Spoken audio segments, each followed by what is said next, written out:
Hello and welcome to today's Manhattan Project meeting for Saturday, December 30th, the last of this year. We've called today's meeting The 10 Principles. Will the new year bring a new deal for humanity? We're referring to the 10 Principles for a New Security and Development Architecture written by Helga Sepp LaRouche, around which the LaRouche organization, as well as the Schiller Institute and other associate organizations, have been campaigning for over a year now. In the last few days, there's been a new escalation, and Joe Biden, in the aftermath of Russia's overnight missile and drone barrage on Ukraine of just 2 nights ago, has threatened that if Congress doesn't pass his war budget requests, American troops will be fighting Russian troops directly. What he precisely said was that strikes reportedly hit, this is in Ukraine he's talking about, strikes reportedly hit a maternity hospital, a shopping mall, and residential areas, killing innocent people and injuring dozens more. So this is a statement from Biden, who is claiming to be concerned about civilian casualties in Ukraine. Now, some asked the question whether Biden was confusing his reports in Ukraine with Gaza and the Israeli airstrikes there. Perhaps he's simply unaware that this statement makes it abundantly clear that Biden neither believes in or cares about Palestinian or Ukrainian innocent lives. Perhaps this statement is actually a cover for the fact that Wall Street and the City of London have announced that they intend to steal $300 billion in Russian assets that have been frozen since the beginning of the conflict in 2022. Something that has been declared completely illegal by the International Monetary Fund, even people in the British Treasury, several Nobel Prize winning economists and so on. Everybody knows it's illegal, and that effectively what it would be is an expropriation. It would be the capitalists expropriating the once communist Russians. He's saying these sorts of things, and people recognize when they hear them that if you look at it soberly, what we are watching is a full self-destruction of the transatlantic system. The rule of law has been exposed as a rule of lawlessness, and more importantly, actions that are completely self-destructive. For example, if the United States were to take those kinds of actions, or Britain were to take those kinds of actions, that no nation in the world could presume that it would be safe in engaging in financial transactions with the United States. And you would begin to see all sorts of collateral effects. We may be able to have a discussion about some of this a little bit later in our program when Paul Gallagher joins us. But the disaster that is the transatlantic rule of lawlessness is going to defeat itself. But the question is, what happens to the world as a result? And what happens to the world as a result is going to be largely up to us and co-thinkers of this organization and the free people of the transatlantic world that decide that they've had enough of this post 9/11 dictatorship, NATO dictatorship. And as we enter this new year, the question is how can we act to make the 10 principles of a new security and development architecture a reality. Now, yesterday at the weekly meeting of the International Peace Coalition, Helga Sepp LaRouche had this to say. You know, even if we would solve the Ukraine situation and we would solve the Middle East thing, there is still the absolute drive to subdue, contain, and hopefully dismantle Russia into 40 pieces, to contain and hopefully dismantle the rise of China. And, you know, there is the clear momentum, you know, where now you have a lot of people in Sweden talking about that there will be war with Russia on Swedish territory in 5 years. There is talk now in Finland that people have to be prepared to have a war with Russia on Finnish territory in 2 years. There is this absolutely insane discussion to militarize the German economy, all of the European Union economies, and to have basically a change in mentality, as they call it, basically whereby the idea of coming confrontation with Russia on European soil is supposed to be accepted by all layers of the population. Now, unfortunately, if we do not change the present dynamic, that is what is going to happen, because if you look at the increase of power of the military financial complex, we shouldn't call it industrial complex any longer, but financial complex, because as we have demonstrated in a recent fact sheet, it is really the combination of the military industrial firms with the financial investment houses of Wall Street and the City of London, which are behind this war machine. Now, if you look at the figures, how this military industrial complex has increased. In the 90s, the US military expenditures were 4 trillion. This was involving the period of Desert Storm. It included the bombing of Serbia, the war against Yugoslavia. Then in the period from 2001 to 2011, which included the Afghanistan war, the Iraq war, and the building of hundreds of US bases around the globe, the military industrial complex budget increased to expenditure to 6.5 trillion, already 50% increase. Then in the period of 2012 to 2022, to Iraq and Afghanistan were added the war against Libya and Syria. Then it rose to 8 to 9 trillion, so double already. And one can see that alone in this century, the military spending of the United States alone was 15 trillion. And then you have to add 2 trillion for the so-called overseas contingency operations, which needs to be explained. Now, already in 2023, the Ukraine and Israel war alone amount to about 1.9 trillion. So you have to add that. And if you look at the productive capacity in the same time, the US debt rose in this period to a whopping 34 trillion. At the same time, the productivity of the economy fell. The US federal spending in infrastructure collapsed from 2001 to 2012 to 2020 from 70 billion to 40 billion, peanuts compared to the vast sums of the military industrial complex. And so naturally you can see that this is a cannibalistic process whereby the war machine is becoming bigger and bigger, eating away on the physical economy, and therefore, that mechanism absolutely has to be interrupted. This is why we produce these fact sheets showing exactly, what is the increase of the military-industrial complex and what it would take to retool these industries for peaceful production of, needed goods for the common good, from infrastructure, fast train systems, fourth generation, inherently safe nuclear energy, space investment, and similar things. And that can be done. And I think it's the only way that we organize enough constituencies who are right now being affected by cuts and by, austerity measures, that they have to demand the retooling of the military industrial industry and complex into peaceful production.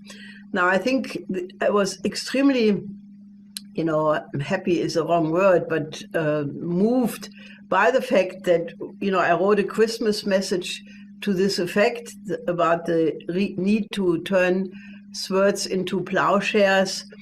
And then I listened to the Angelus prayer of Pope Francis at the Urbi et Orbi this Christmas. And there he said exactly the same thing. And I can assure you, he did not consult with me, but obviously it was an idea which was in the air, because what Pope Francis says is he also quoted Isaiah 2.4, the need to turn swords into plowshares.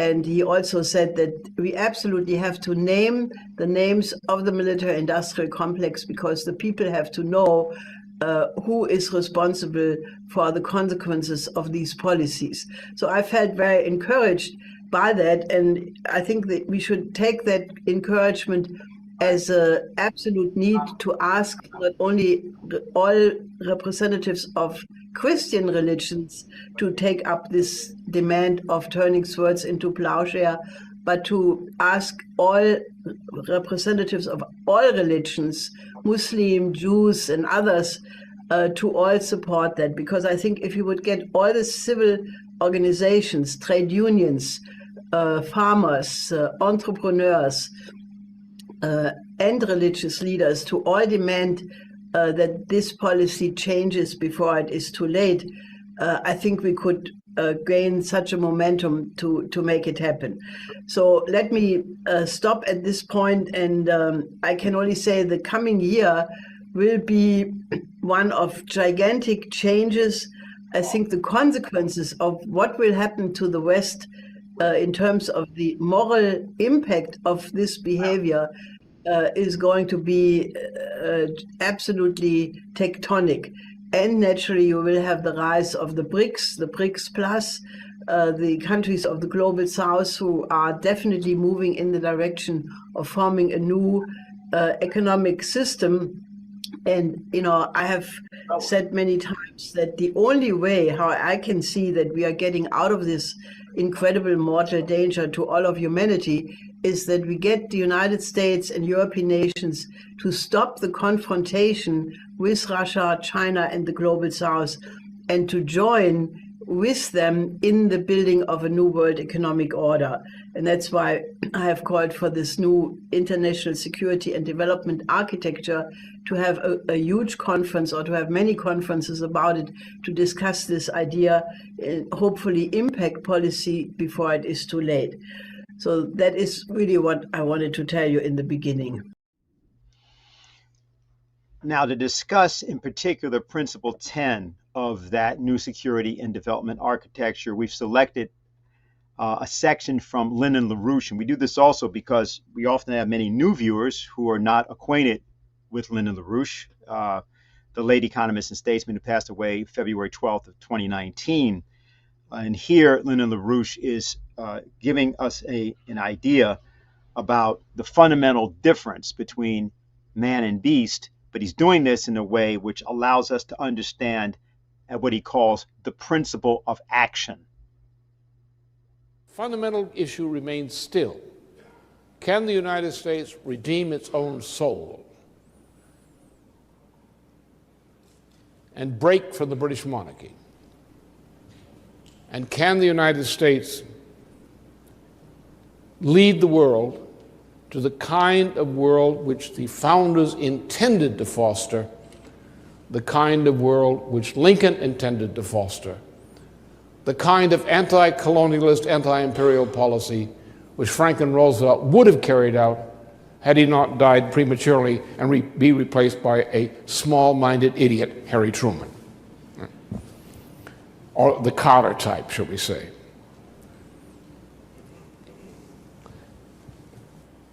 From that standpoint, how shall we understand history? I've said many times before, and I'll deal with that today, the key thing and the key thematic subject I'm addressing here today is the principle of action. The principle of action is defined very simply in the following way. What is the difference between a human being and an animal? Why don't we eat people for lunch? Or I hope we don't. You never know with what they're serving in the supermarkets these days. because man is not an animal. Well, an animal is a form of life, but there are many forms of life. There's yeast. There are bacteria. They're the forms of life. But what's the difference between man and other forms of life? That only man is capable of willfully increasing its power in and over the material universe.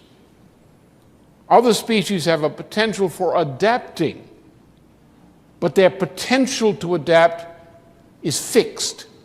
They, as a species, cannot change their power to adapt.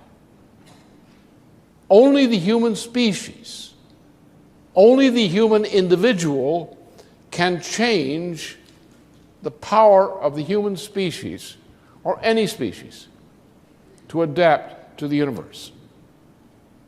This power lies solely in the ability of the human individual mind to do what Kant said could not occur. That is to recognize a fallacy, a contradiction in what we already believe. That is a contradiction between what we believe to be true and what the universe tells us is actually true in terms of results.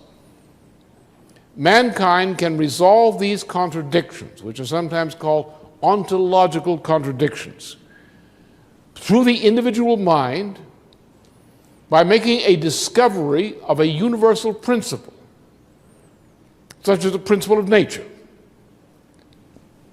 and then prove that that discovery is valid by means of an experiment of a very special type, which demonstrates the efficiency, the validity of that discovery of principle.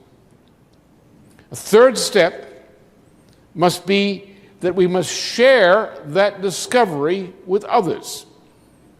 Because if we do not share that discovery, then they cannot replicate it and they cannot cooperate with us in undertaking its implementation. The only way in which you can come to know a discovery of a principle is through an act called cognition, which Kant said could not exist. A matter of fact, in his mind, it could not exist. You read his long, tedious writings, you know there was never a creative act performed there, nor a procreative act either. He's a bachelor at the end of his life. A man followed by a man carrying an umbrella, a servant calling an umbrella. That's about as far as he could go. So this principle of knowledge is not something you can learn. If you go to a school where you say, learn to repeat the teacher's opinion, you don't know anything. You only know what you were able to discover in the same manner an original discoverer of a universal principle discovered it. For example, what's a bad musician? A bad musician is one who's learned everything but can perform nothing. He can repeat after me indefinitely. He's learned all the school books. He's learned all the routines. But put a piece of music in front of him, he doesn't play the music, he plays the notes. Because he can't put the notes together as music. He doesn't understand an idea in the music. The song doesn't work. It's sung, but it's sung as if by a machine, by some machine made, say, by the valley out there in California, Silicon Valley, but not a thinking, sentient human being. There's no idea there. So in order to have mankind increase its power in and over the universe, the individual must be able to share the experiencing of a discovery, understand the paradox, the contradiction which the discovery solves, relive the experiment of the type which proves that this is true, and then go out and share everything with somebody else. So therefore, you cannot see another person think cognitively. You cannot bore a hole in their head and look inside and see them thinking and steal the secrets in their thinking, it doesn't work. You must re-experience in your own mind what only a human mind can generate, an act of discovery. You must relive it. So therefore, only a human society in which the basis for common action by human beings is the improvement in man's ability to survive, in man's power in and over the universe, through the cognitive act of replicating and generating original, valid discoveries of principle in such a way that society is able to share these discoveries and thus act in accordance with the knowledge thus gained and shared. Only a human being can do that. Now, we as human beings can live in only one way. We are mortal.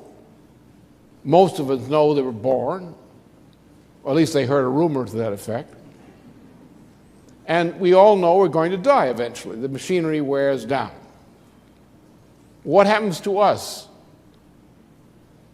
And then what about all those pleasures that we have, the sensory pleasures you have in between birth and death?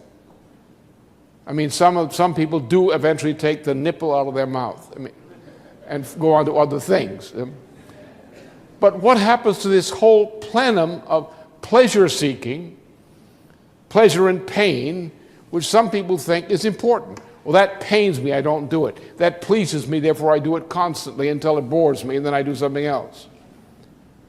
Now, where does the essence of human life lie? Where does the self-interest of a human individual lie? If all that's in between birth and death were pleasure and pain. When it quits, what is there then? Only if you can do something human, not bestial, human in between birth and death, and if you can transmit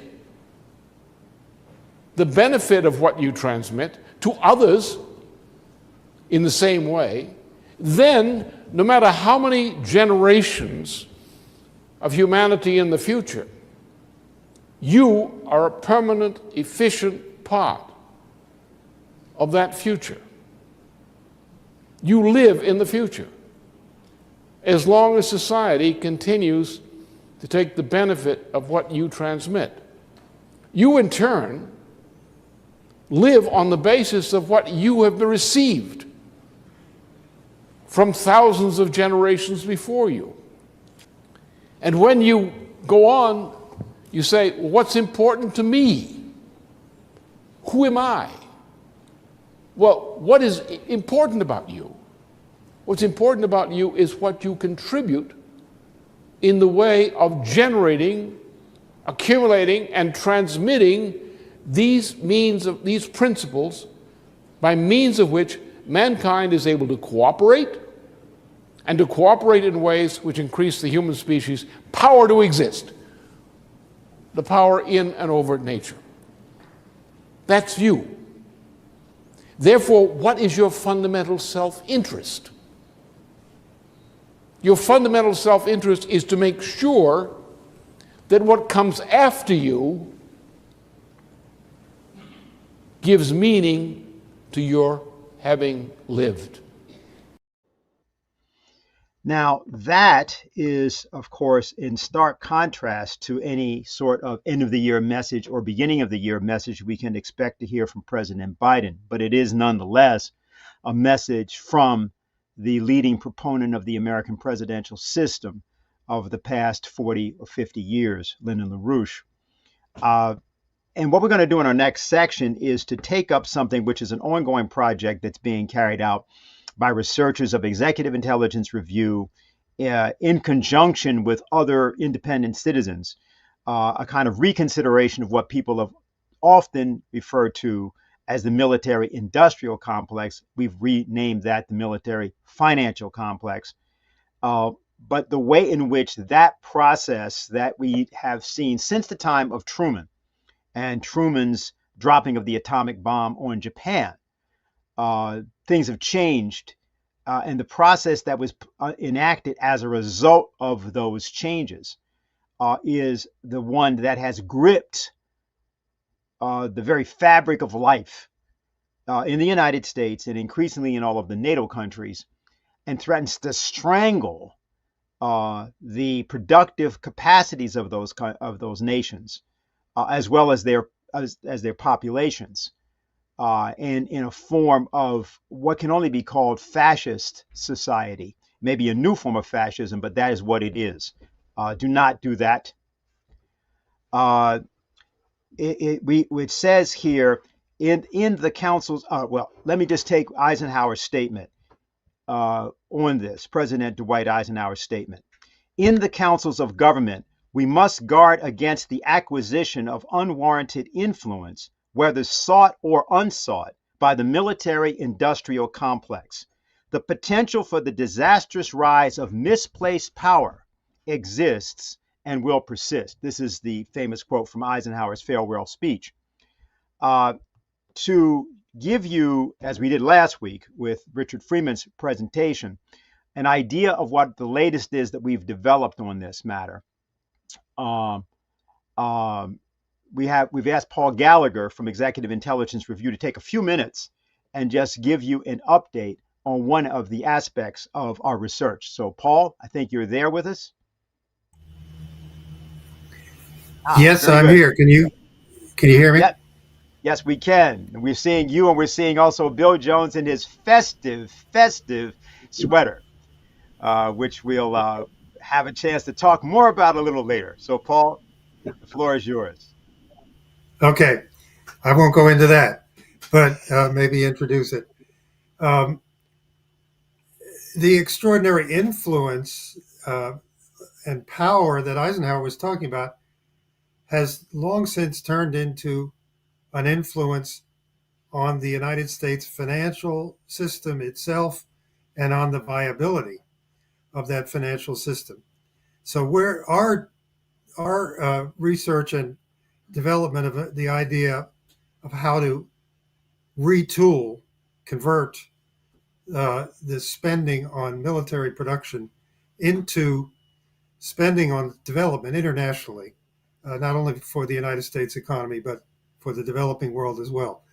That arises out of the immediate need of our mobilization to stop the proliferation of extremely dangerous and slaughters and wars, which are clearly step by step going in the direction of a potential third world war, which at a certain point will become irreversible unless it is stopped now.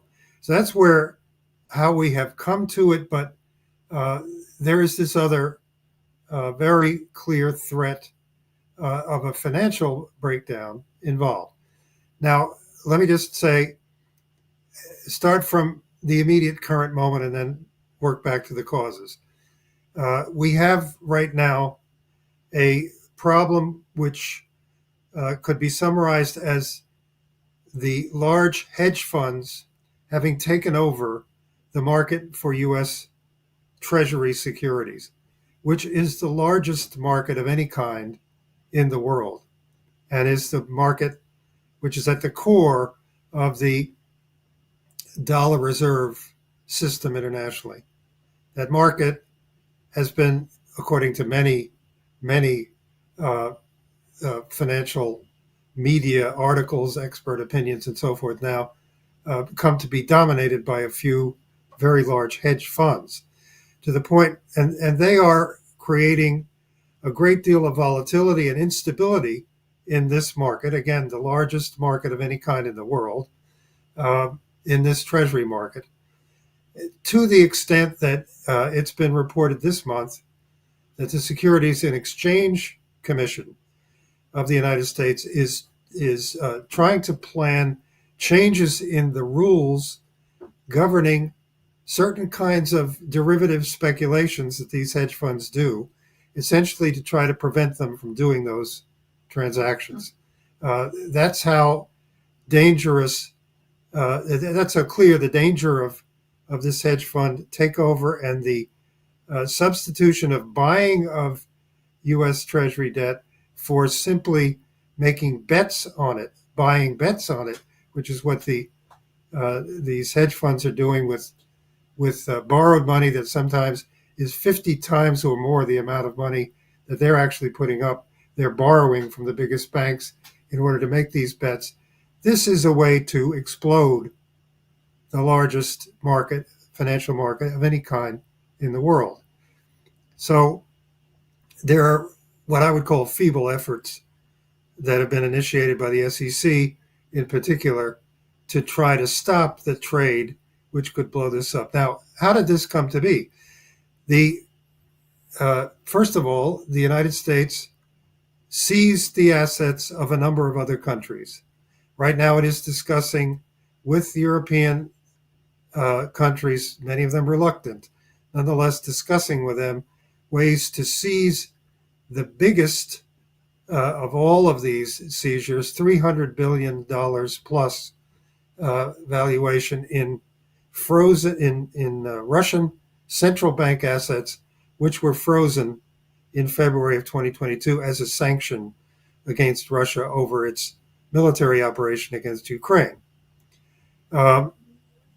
That seizure of assets would be immense, but it would be the 9th or the 10th country which had had its national assets or a portion of them frozen or seized through United States and European Treasury actions in this recent period. That has clearly made foreign purchasers of U.S.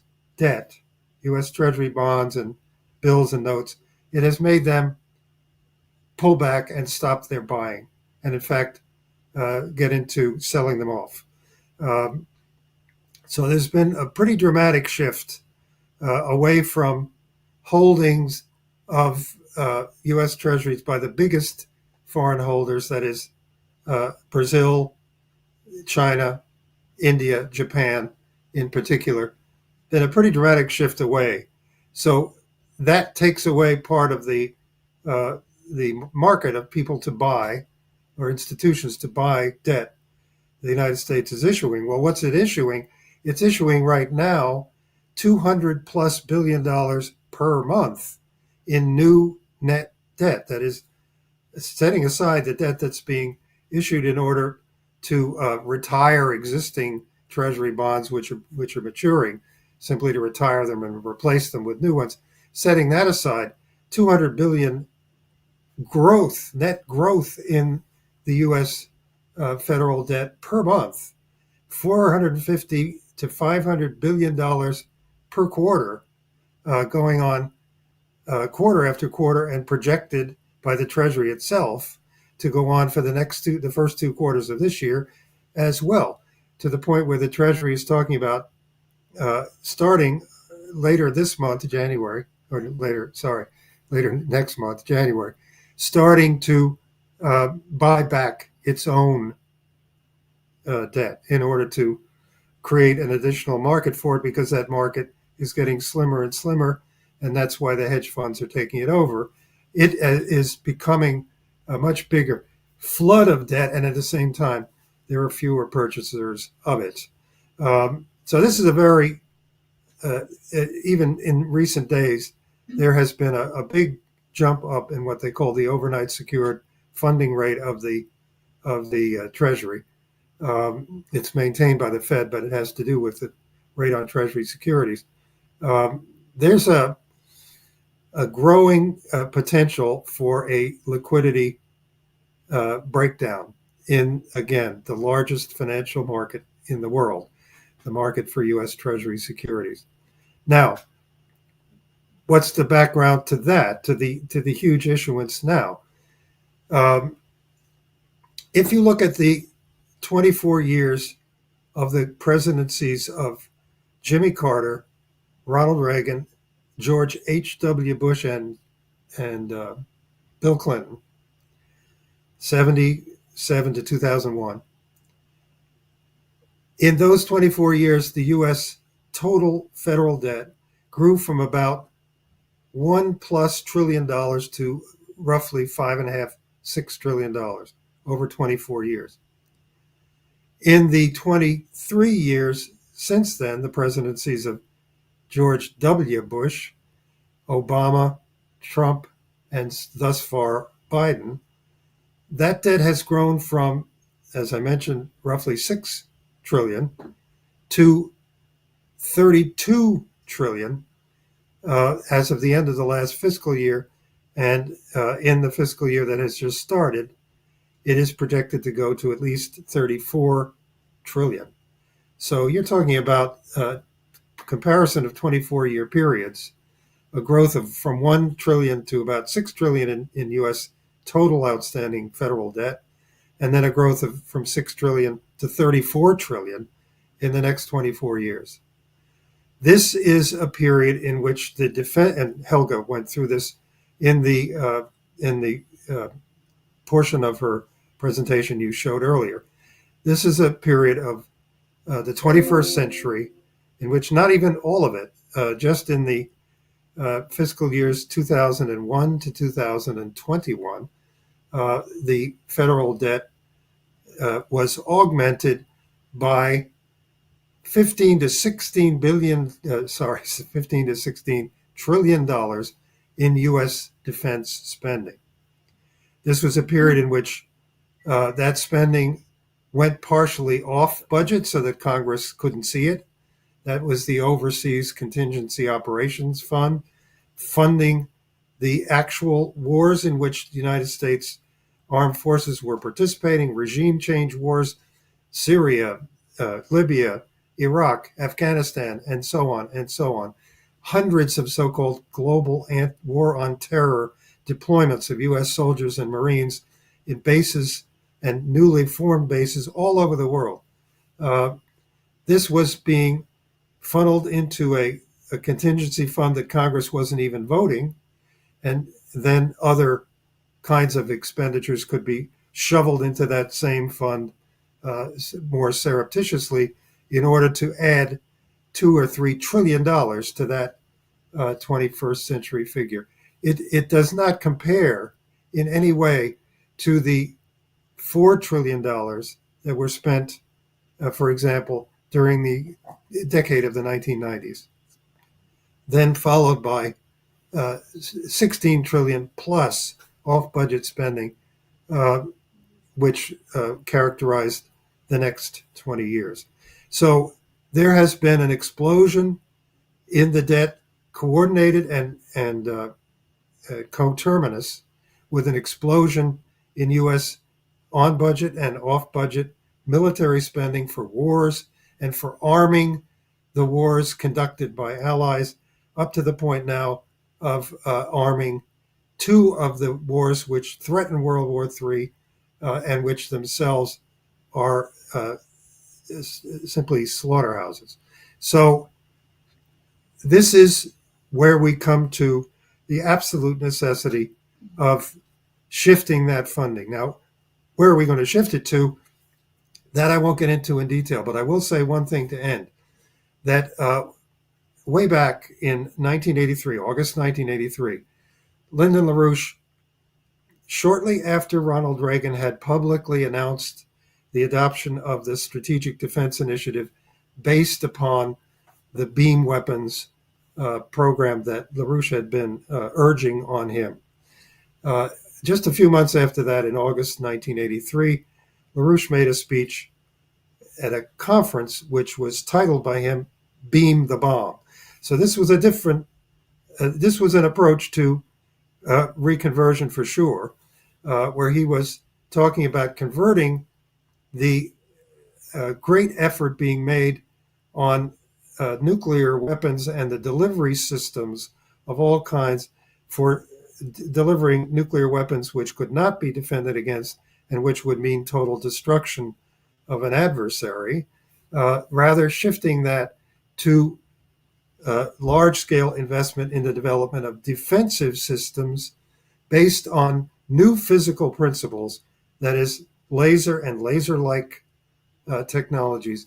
And he said that that would lead to a laser industrial revolution internationally to a tremendous leap in the productivity and the capability of eliminating poverty in countries all over the world, not just in the major military powers, but in these technologies would be spread, they would be spun off, and they would result in rapid development, technological progress, industrialization, and great increases in productivity in developing countries all over the world. That in that speech, he said, now look at, and I'm not quoting, obviously, not from memory, only paraphrasing. He said, look at military production, defense production. It's a complete waste. You can't eat it. You can't live in it. He said, I certainly hope you don't want to try to wear it.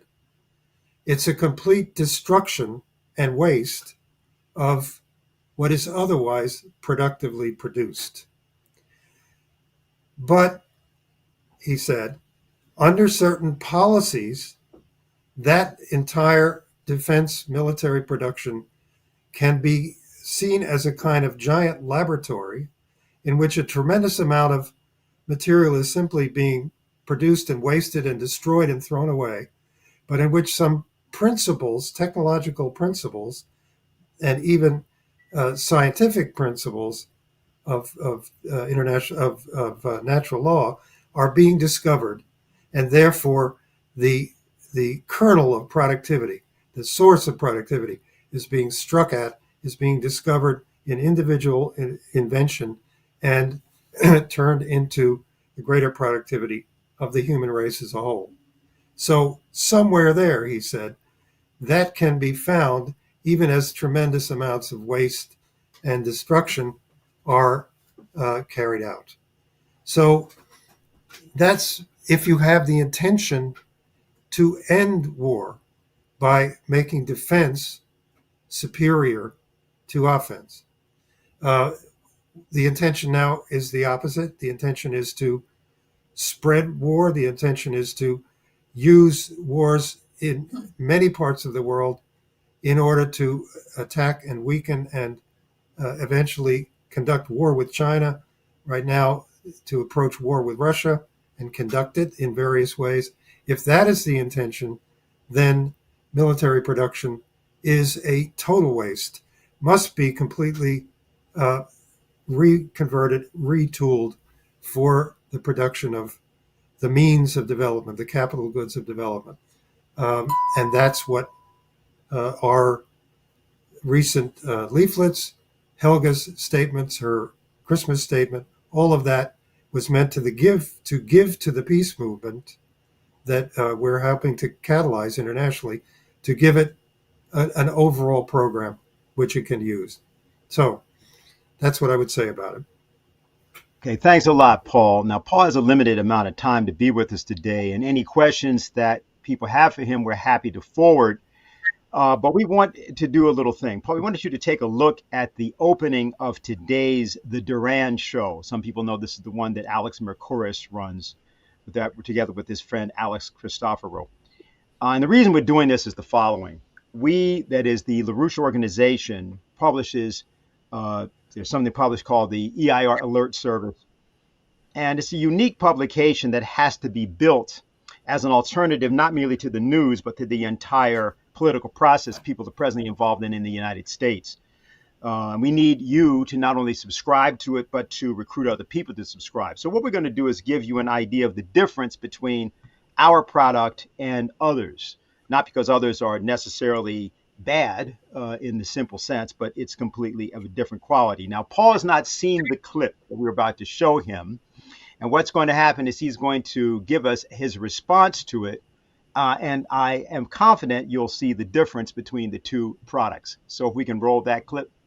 All right, Alexander, let's talk about a Financial Times article, which is claiming that the Biden White House and the G7, they have put together a working group to explore the possibility of confiscating, that's the words that the Financial Times uses, confiscating the $300 billion in Russian frozen assets. And the date that they have marked for this confiscation is, of course, the 2-year anniversary of the special military operation. February 24th, 2024 is when they would like to announce this confiscation of the 300 billion in Russian frozen assets. No surprise that they're trying to create a media narrative, a show out of this confiscation, which will damage the United States and the European Union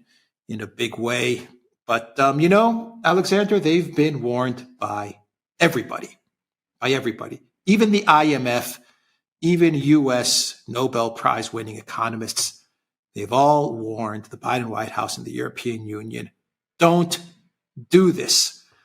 But when has this ever stopped the Biden White House? Anyway, your thoughts on this Financial Times article? Well, you're absolutely right. Now, this article, by the way, has been commented upon in Britain. So it's now being discussed in Britain as if it is a leak from the administration, which confirms a policy, that this is now what they're going to do. So I think we can take it as read that this is what they're going to do. The US has decided. Britain and Canada, of course, are going along. For some reason, which I don't understand, but that's their decision, I suppose. The Japanese are also bagging it. The Europeans are a lot more nervous because most of these assets are actually located within the territory of the EU, but the US wants it and it's going to get it. And they've said that the article says that no final decision has been made. Well, we've heard that many times. It's going to be made. It's already been made. I mean, clearly this is where we're heading towards. There's going to be 3 working parties, one which is going to discuss the legality of the measure. But of course, we know that the measure is illegal.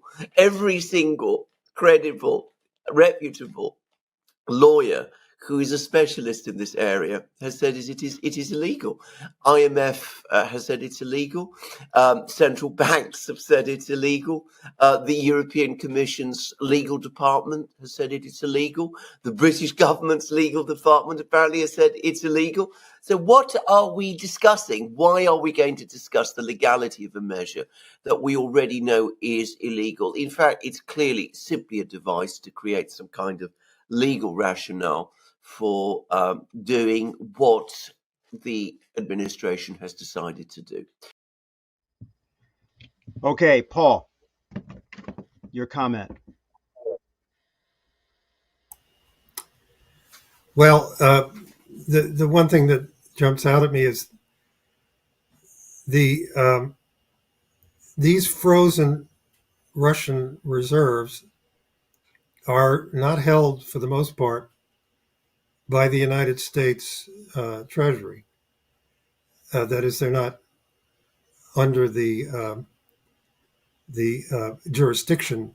They're not in banks which are under the jurisdiction of the United States Treasury, but rather they're overwhelming. I believe about 5% of them are in banks directly in the United States, and the vast majority are in central banks in Europe, or in some cases, large private banks in Europe. So it is, the United States has got to convince some very, very reluctant European countries, some not so reluctant. I think I'm not going to name which ones, but in particular, the ones where they're being held, as for example, Belgium, may be extremely reluctant to do this. Some others not so much. But clearly, Spain and Italy have already indicated they do not want this to happen. It's something that European central banks would have to not only go along with, they'd have to do it. They'd have to seize these assets.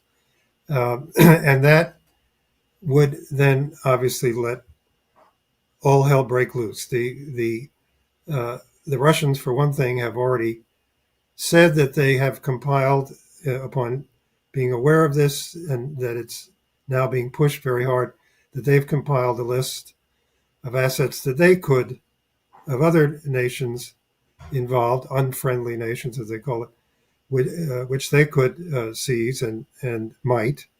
Um, but otherwise, it would mean that the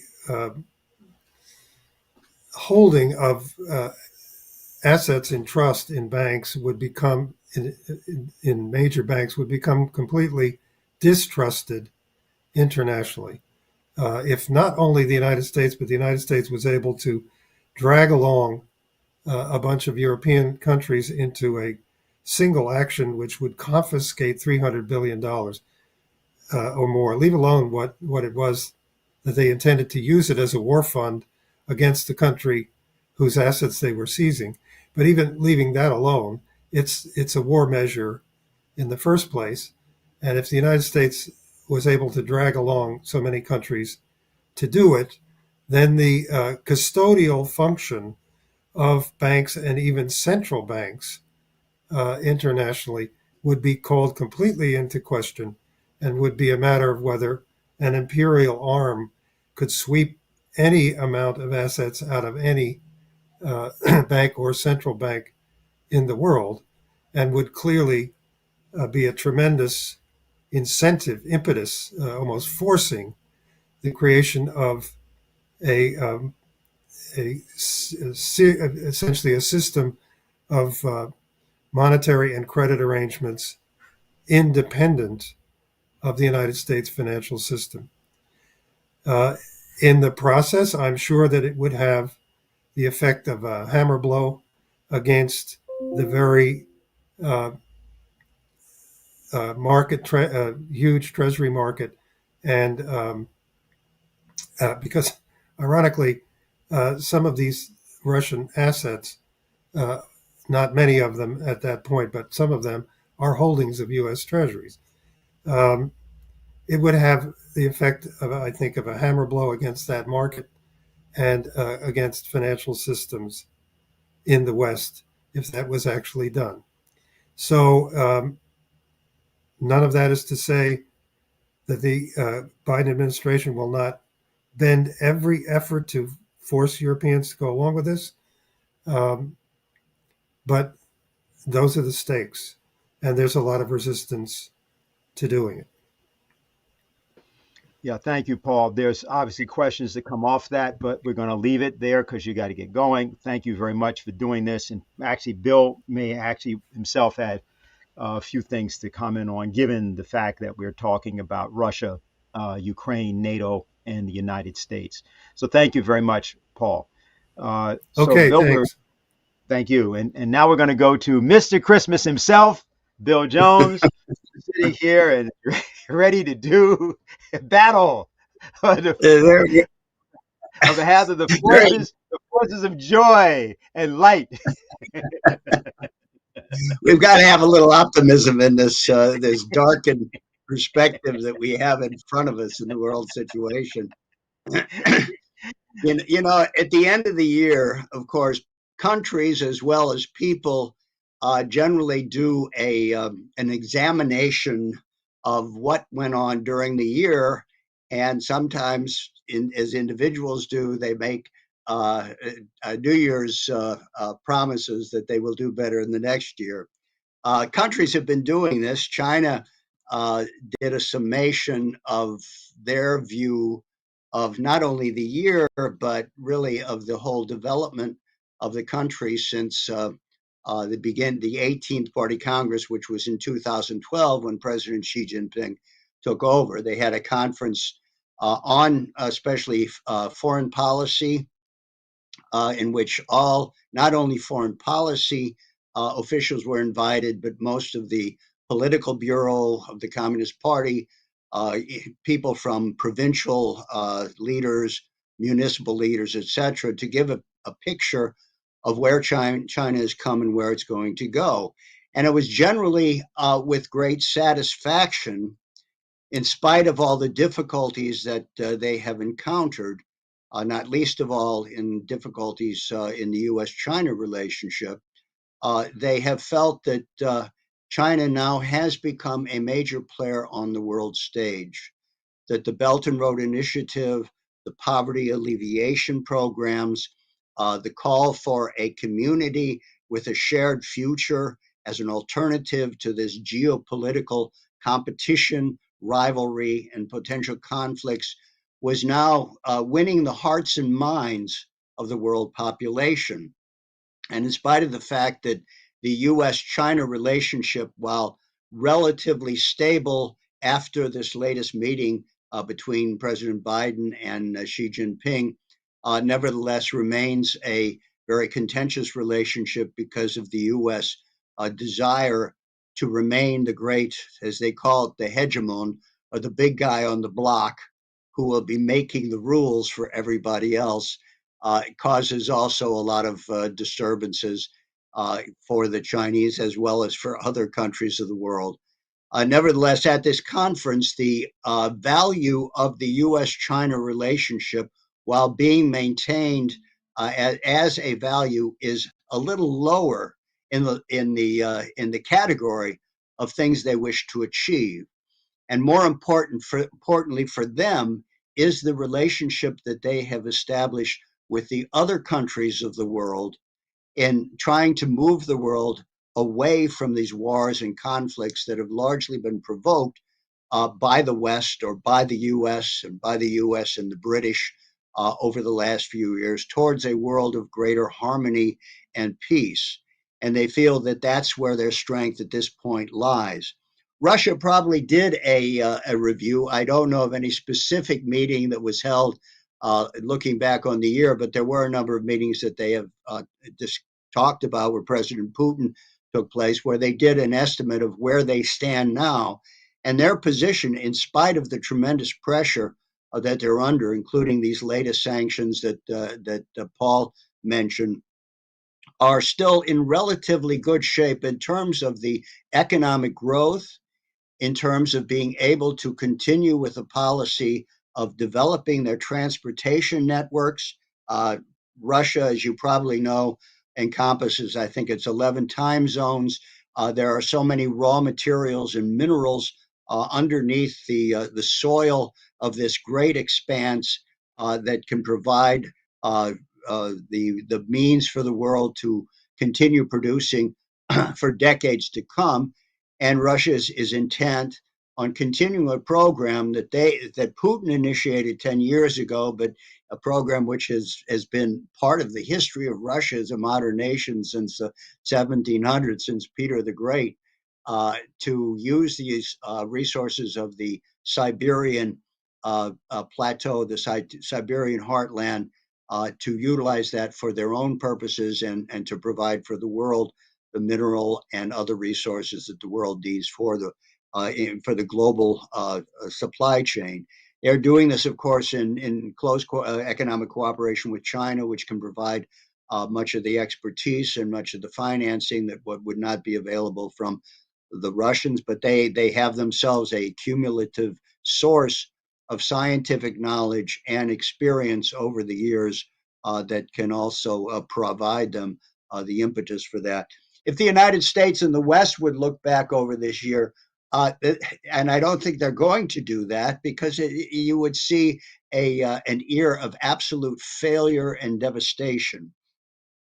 The continuation of the war in Ukraine, this surrogate war against Russia, which is really leading to the destruction of Ukraine as a functioning nation, is continuing through the will of the United States, through the commitment of the United States, as Helga mentioned, to split up Russia into various small entities.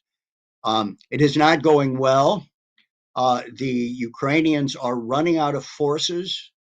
They are now have a legislation where they're talking about sending invalids, people without their legs, and others into the trenches to continue mobilizing them. Obviously, these people have no means of retreat if they're in these they are in these trenches, and they would simply be cannon fodder. They're also trying to convince all of the Ukrainians, the millions of Ukrainians who have left the country to go to Poland and Germany and France and the U.S. and other countries to sign up in the military draft so that they in turn can be drafted. They can do that through their consulates in the country in which they are. I don't think there's going to be long lines waiting to sign up for that, as these people have gotten away from the killing fields of Ukraine, and there's probably not a great deal of interest in going back. So what the West would see in looking at the policy would be a picture of total failure over the year, really over the last few decades, which is a failure not only of policy, but a failure of mindset, of looking at the world in such a way that leads only to destruction and death. The world, I think, has awakened, has been aware that that is the case. The United States is no longer, while it is a military power without a doubt, it no longer exerts what used to be called its soft power, its power of persuasion and of trying to convince countries to do things that they don't want to do, because nobody really trusts the United States anymore. And this is not merely Russia or not merely China, which works with the U.S., but also realizes that it's in the present state of affairs, they're not going to become friends. They're not going to become partners. They will remain as rivals, and they want to keep that rivalry out of the area of conflict until there are changes in the United States. That's the situation that they're facing. But also the other countries who are breaking with the U.S. on many, many issues. Most recently, the country of South Africa, which has now gone to the International Court of Justice to seek a conviction or genocide against the state of Israel for what they have been doing in Gaza. So this is creating great changes in the world with regard to how they view the United States. And it has its effect on all parts of the world now, including within the United States itself. There have been, because in particular, the reaction to the genocidal actions that are being conducted in Gaza, the just indiscriminate bombing of civilians. Over 20,000 people have been killed. Today, I think, was the worst day of all. 200 people were killed in 24 hours through the Israeli bombings. And the conscience of the world has been awakened to this, and they are horrified by it.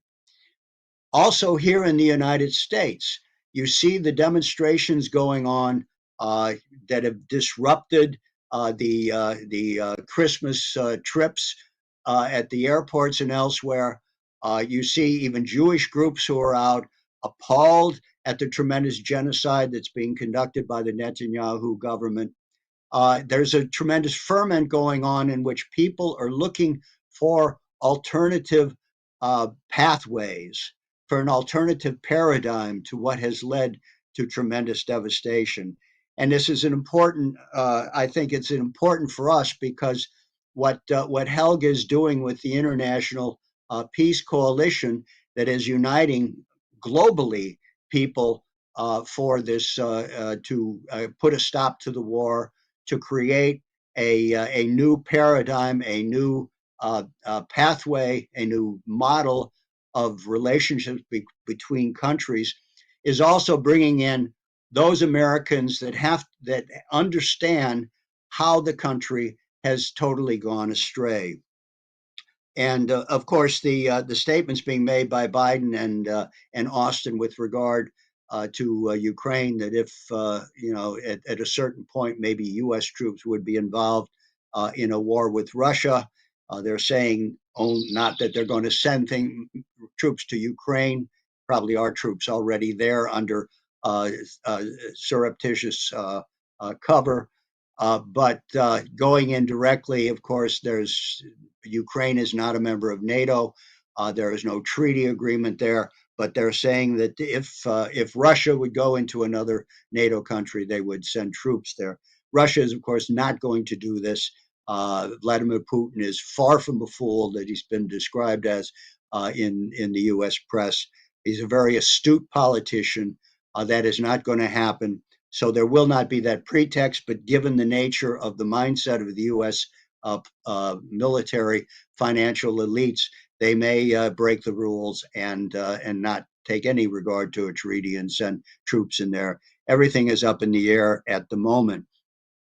Our job at this point is to try and find the better angels of our nature. That is, the better angels representing those people who have not been fully bamboozled by the propaganda or by the flag waving, including Ukrainian flag waving that has been going on here in the United States, and who also realize that the U.S. economy is in dire shape, and that the rate of inflation, the cost of living, the devastation on the streets, the lack of appropriate social services, understand that something has been lost that must be regained.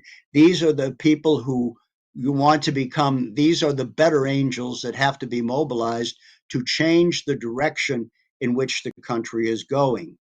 Part of that is being done, of course, with the International Peace Coalition, and this should be made much more broader, not simply with activists who are out on the streets demonstrating, but also with many, many layers of U.S. Society that what they call the silent majority, who are looking at these things, becoming very demoralized and depressed and fearful that they can't do anything about it. These are also people who must be mobilized to bring them to the fore in order to try and change things around. Our job in that situation is to use people who have been motivated either by reaction to the war effort, to the war tragedy, or for some other reasons, to get them to understand the nature of what America must be, the nature of what we call the American system and how it operates. Because if they understand that, if they get away from this craziness about the so-called free market system and understand what Franklin Roosevelt, what Abraham Lincoln, what George Washington, what John Quincy Adams was trying to do, is a different type of system than this Adam Smith free market, let the financial interests rule the roost. It calls for a role of government in directing actions of the private industry in such a way that it is to the benefit and to the welfare of the entire nation. I would like to indicate the possibilities that exist in an organization like ourselves in changing the course of history. People generally understand or have heard of the Strategic Defense Initiative and probably know something about the key role that Lyndon LaRouche had in advising President Reagan about what was indeed a peace project with the Soviet Union in 1983. What they probably don't know is the role that we played, that the LaRouche organization played in advancing what was called the Magnetic Fusion Energy Engineering Act of 1980. People probably know something about fusion energy because just over the last year you had this breakthrough in Lawrence Livermore in the laser fusion program, and all of a sudden it was on the news. Oh, this is fusion energy. This is the energy of the future. John Kerry, one of the more interesting things said at this crazy COP25 event, called for developing fusion energy. And so people have heard about this. Now, what they haven't heard about is that in 1980, there was legislation largely brought into Congress or assisted into Congress by a LaRouche organization, the Fusion Energy Foundation, which was founded by Lyndon LaRouche in the 1970s, which passed legislation, passed the Senate and the House, and was signed into law, strangely enough, or ironically enough, by Jimmy Carter, who was kind of an anti-nuclear type, calling for the development of a prototype reactor by 1990. This was in 1980, 10 years to do this, 1990, and by the year 2000, a commercial reactor which would begin providing heat and electricity to households in these United States. That would have been in 2000, 23 years ago. That was signed into law by Carter, but was never followed up by President Reagan. And I would like to go through a little bit of how this occurred to show you how, a small group of people can affect tremendous changes in the global situation, in this case, in the national situation. I would like to show you first a video, a short beginning of a video on fusion energy, introduced by a person whom everybody probably knows pretty well, but would be surprised that he was coming out and with such a glowing proposal for developing fusion energy in 1981.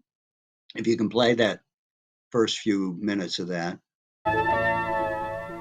That was an unforgettable moment, not just for me, Neil Armstrong, but for all of us. It was the culmination of a long and difficult effort that took the dedication of hundreds of thousands of people and cost billions of dollars. But it paid us back handsomely in new knowledge about our universe, in new technology, in national pride and security. But I'm not here to tell you about that quest. I'm going to tell you about another, which may be even more difficult to achieve, but which may pay us even greater rewards if we succeed. The quest for inexhaustible supplies of cheaper, cleaner, safer energy. Fusion energy. Just imagine what that might mean. Unlimited energy, without having to stand in line for it, without having to dig up the land, pollute the air, or risk polluting the sea for it, and without ever having to negotiate with other countries for it. If the quest for fusion energy succeeds, it would be a dream come true. Okay, I think we can take it from there. So this is Neil Armstrong in 1981, a man who was the first man on the moon, who's known to all Americans, in 1981, being a very private individual. Mind you, Neil Armstrong was not like somebody like Buzz Aldrin, who appears every year at international conferences. He became very private individual and went back to his home state and taught school. And it was only later in his career that he came out before his death to participate in some celebrations of the moon landing. But he was mobilized in some way for this effort in 1981, which was 1 year after the fusion bill had passed Congress, but was being stopped because of opposition in the Reagan administration to the idea that government and not private industry was taking the initiative in developing a commercial energy source. The Fusion Energy Foundation was founded in the 1970s by Lyndon LaRouche, and LaRouche organizes, but it came about in a very nondescript way. LaRouche, who had been giving lectures at universities for a number of years, recruiting people like myself and like Paul and others who had been, mobilized by opposition to the Vietnam War, the Civil Rights Movement, wanted social change. He came and introduced a broader perspective, which was broadly focused on global economic development.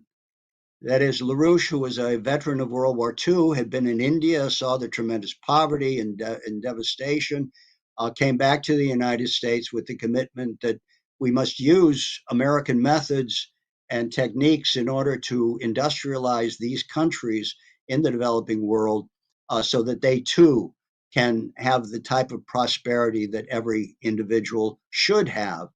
And this was the nature of the attraction to the LaRouche movement by people like myself. And so that the issue of development was there right from the get-go. What happened was fusion energy in the early 1970s, it was known largely by the people who were involved in the field, but it wasn't a major discussion in the national or international media.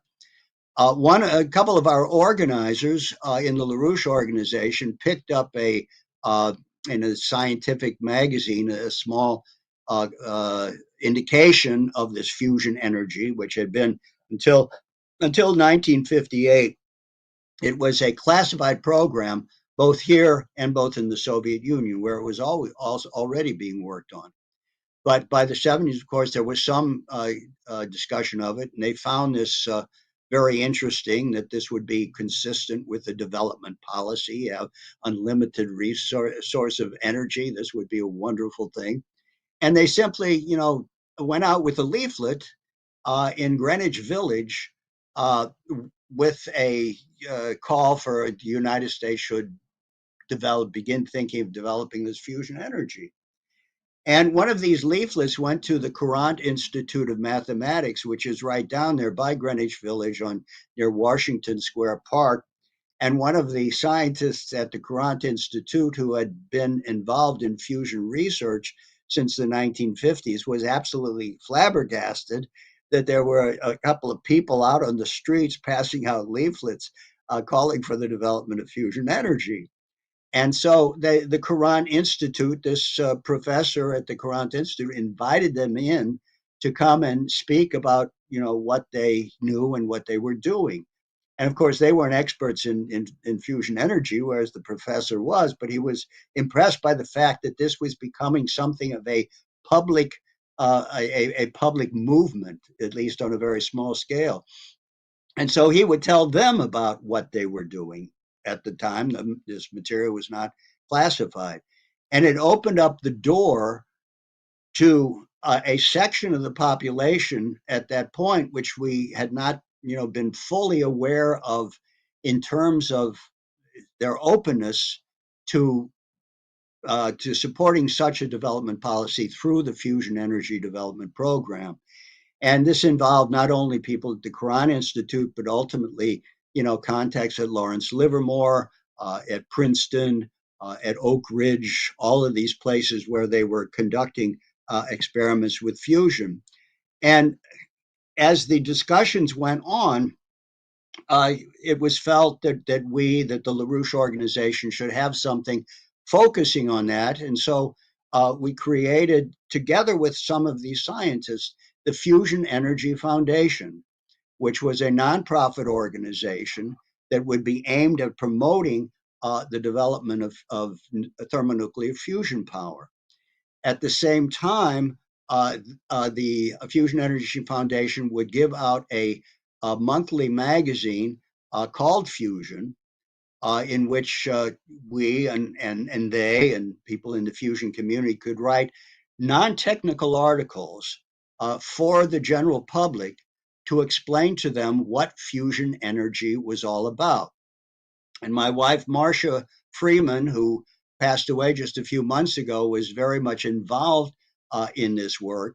And she would always say that in talking to people about this, we had to also explain to them even how to spell fusion, because the general reaction was that they knew how to spell fission, and they just changed the I to a U and kept it as that, misspelling the word. But it was an educational project that was conducted throughout the country. We would go to a lot of different places, to shopping centers, to post offices, to unemployment centers. And we also had the ability at that time to set up book tables at the airport. And over the years, over the early 70s until about 77, we had created a basis of supporters that was in the tens of thousands. I think by 1980, Fusion Magazine had a subscription base of 80,000 people. And this was, of course, unheard of. A science magazine, even though not as technical for experts, having such a tremendous support throughout the nation really was really unheard of at the time, and it showed that there was a tremendous interest in fusion energy. But not only did we do that, it was important to go to Washington. If anything would have been done, legislation had to be passed to provide the funding at an appropriate level in which fusion energy could be developed at the quickest rate possible. So a lot of time was spent on Capitol Hill. We came into contact with one of the congressmen from the state of Washington, Mike McCormick, who had a technical background. Washington, of course, the state of Washington, of course, is the home of the Hanford facility, which is one of the four main nuclear facilities that came out of the Manhattan Project. The governor of Washington at the time, Dixie Lee Ray, was a great proponent of both nuclear energy and fusion energy. And they were also curious about this group, the LaRouche group that was going out with these leaflets, and Dixie Lee Ray, whom I think had earlier been criticizing our magazine for being a member of a Rockefeller energy task force, which was kind of a scuzzy operation, was not worried about that. The only question she had with the people who were telling her about what we were doing was, are they seriously interested in fusion? And she was told, yes, they are. And at that point, there was a tremendous openness in allowing us, whatever material they had to help us in our attempt to educate the population on fusion energy. But then there was the work on Capitol Hill. And Marcia in particular was a contact with Mike McCormick, who wanted to put forward a bill for a Manhattan-style project of developing fusion energy. This was not an easy task. By 1976, of course, you had a change of regime from Gerald Ford to Jimmy Carter, and the Carter administration was, in many respects, a horror show. In terms of the economic policy, it was a zero growth policy. It was to cut, consumption. They fed into the zero growth program to a T. And although Carter had been a nuclear submariner, he was very much anti-nuclear. Although, as it turned out, he had something of a soft spot for fusion. But that's what you were dealing with, and you had within the former Department of Energy, which was called the Energy Research and Development Administration, at the beginning of the Carter administration. They made it into a Department of Energy. They were not terribly excited about fusion energy, and the programs that were ongoing were receiving adequate funding until the Carter administration, and people in the Carter group like James Rodney Schlesinger, who's sometimes being considered Dr. Strange, the Dr. Strangelove, and John Deutsch, his assistant, they were not favorable to any kind of rapid program in developing fusion. One of the people, however, who was there was the working from the Ford to the Carter administration was Edwin Kintner, who was the head of the fusion program in that transition. Kintner came out of Hyman Rickover's nuclear program out of the nuclear navy. He was very close to Rickover. Rickover, people probably know as the developer of the nuclear navy. He was more than that. He was really the developer of the commercial nuclear industry in the United States.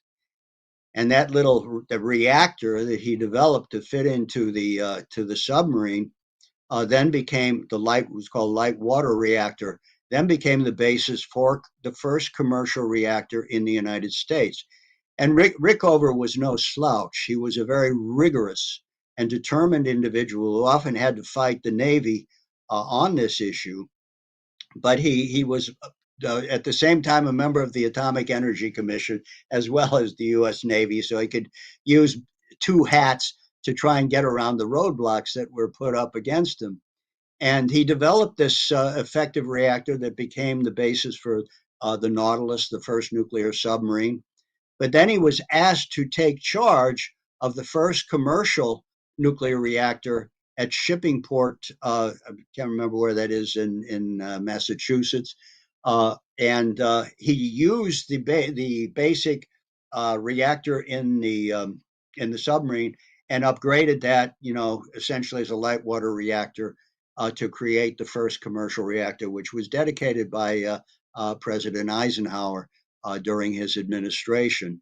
And Kintner was very close to him and had many of the attributes that Rickover had. Rickover, in many respects, had created the cadre of the nuclear industry because a lot of the people who came out of this initial program, really the only nuclear energy program at the time, in the early 1950s, then went into industry and conducted further activity within private industry.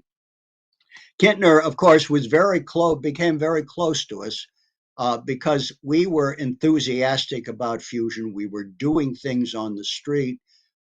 We were, conducting activity, and so he was very helpful in trying to push this forward.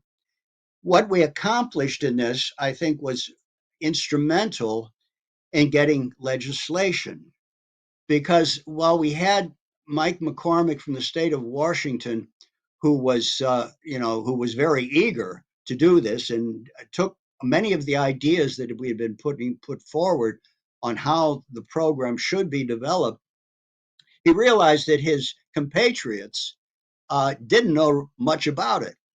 So the question was, he had to educate also the other congressmen. There was a lot of lobbying and discussions going on, with individuals.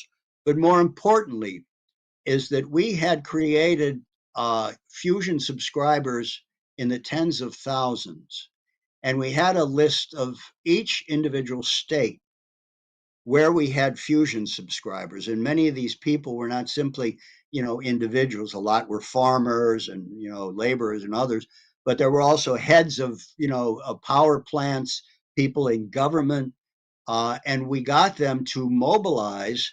We used that network to mobilize postcards to their congressmen to encourage them to vote for this legislation that Mike McCormick was putting through. And as a result of that, all of these people who were, many of whom were totally unaware of what fusion could do, were then getting input from their constituents, telling them they have to move forward, so that they had to get up to snuff on the fusion energy thing. And the same thing then happened with the work in the House. The same thing had to happen within the Senate, and we went there. Marcia and other people went there to talk to the senators, again mobilizing the people in their districts or in their states to write in to encourage that this legislation should be passed.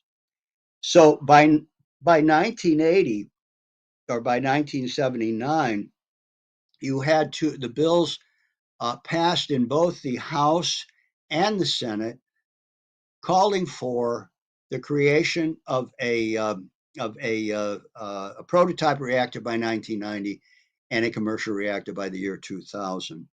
This was then sent to the White House, And probably to the surprise of many, maybe even many of the people who in the Congress at the time, was signed into law by Jimmy Carter. So it was law, it was legislation. But of course, in 1980, there was an election. Carter lost the election, which could have put a damper on the thing. But more importantly, Carter conceded the election before there was a vote on the West Coast, leading to the fact that that those people who were up for those Democrats who were up for election suddenly didn't have the amount of constituents out voting for them, because most of those voters realized that their vote would not count in a presidential election, as it had already been decided. So that even Mike McCormick was voted out of office, and you lost, the real moving and driving force in that situation. Ed Kintner, who was very disappointed by this, nevertheless remained in office for a while through the into the Reagan administration, trying to convince the economics people that Reagan should continue to accept this legislation because it would, was the only way that we would develop fusion energy. The arguments from them, people like Dave Stockman, followers of Milton Friedman and the free marketeers, made the argument that this will lead to a commercial fusion reactor, and therefore it shouldn't be done with government support. Private industry should take the point. And of course, private industry never did take the point from that time. And so here we are, 23 years or almost 24 years after we should have had a commercial reactor, still at a very primitive stage here. Just to indicate to you, the basic issue is this notion of what we had at that time in the form of the better angels of our nation, in people like Kintner, like McCormick, and the subscribers to the fusion and the like. I want to give an indication of what happened with Ed Kintner, who actually at the point that he saw that this was not going to go through, retired from government and went into private industry, although continuing to write about and to propagate for fusion energy. And I found in the files of my wife in the basement here a number of things. I want to show you, first of all, a picture of Ed Kintner from New Solidarity, a magazine that we published. He wrote a lecture. He was in the Soviet Union. The Soviets had done, if you can turn that a little bit. Jose, is it possible? Okay. The Soviets had been, instrumental in dealing with this problem. Okay, so we got that. What we have is, and I have to be able to read this myself. Okay, this is a letter from Ed to Marcia, and he says, "Dear Marcia, enclosed herewith are some thoughts which occurred to me as I leave office. I hope these will satisfy the request that you made." She, at the point that he was leaving, she wanted him to say something. His reasons for leaving that we would publish. He says, "It is my understanding that these will be used in the May issue of Fusion. Please do not use them in any other way without checking me first." He didn't trust other magazines other than Fusion. And I'll read a couple of things from that letter, if we get that up. Now I got a face around here. Okay. Of course, I have many thoughts coming in and out of my mind at this time on leaving the post of director of the U.S. Magnetic Fusion Energy Program. Pride at having been allowed to participate with a large number of truly valuable people who have lent themselves to develop fusion frustration in not being able to convince enough responsible people of the importance of carrying fusion development to its successful conclusion, and defeat in finding the program turned back from a major new step. Then the next. Okay, hang on. We had in this country worked to arrive at a rational plan fitted especially to the requirements of fusion development, one which offered but made no irresponsible promises. Working with the fusion colleagues in the rest of the world, we had developed mechanisms of mutual help which made for synergism to expedite and reduce the individual cost by working towards common objectives.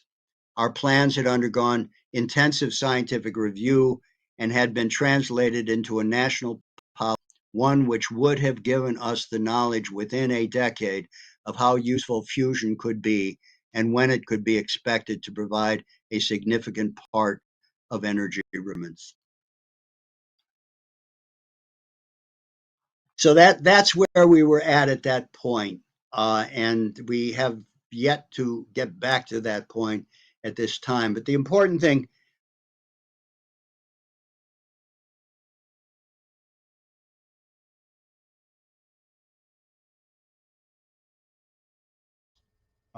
Yeah, we lost Bill. I think his signal. Jose, let's put up the picture of Mr. Kintner, Edward Kintner, and begin to tell a bit of a story beyond what his what the things are that were just stated by Bill. Bill is talking about a process, and of course he did name it, concerning the bill of 1980. And that bill and our work to get that to happen is exemplary of exactly what we're going to have to do around the 10 principles for a new security and development architecture. Let's go over the story again. This was the period of the 1970s, the height actually of the anti-nuclear movement. And the Fusion Energy Foundation was created by Lyndon LaRouche in 1974 in conjunction with the work of a few members who went out and basically organized the scientists that were involved in collaborating with us in the course of a few months.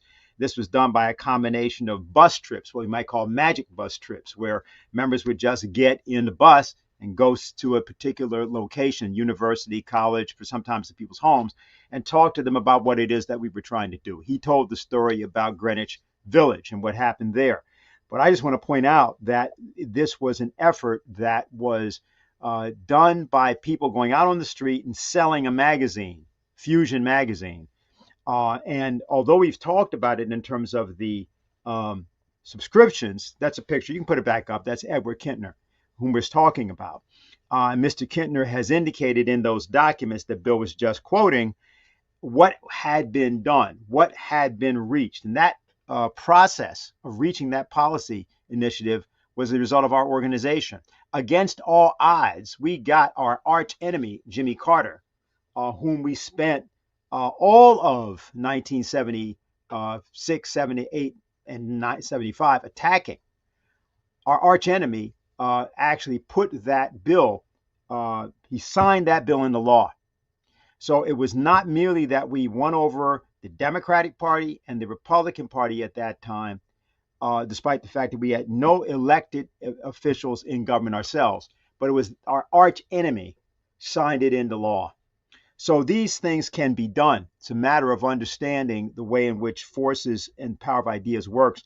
So Bill, since we had lost you there for a minute, I just filled in, and we got that picture of Ed Kintner just so that you would know we had it. We have him back.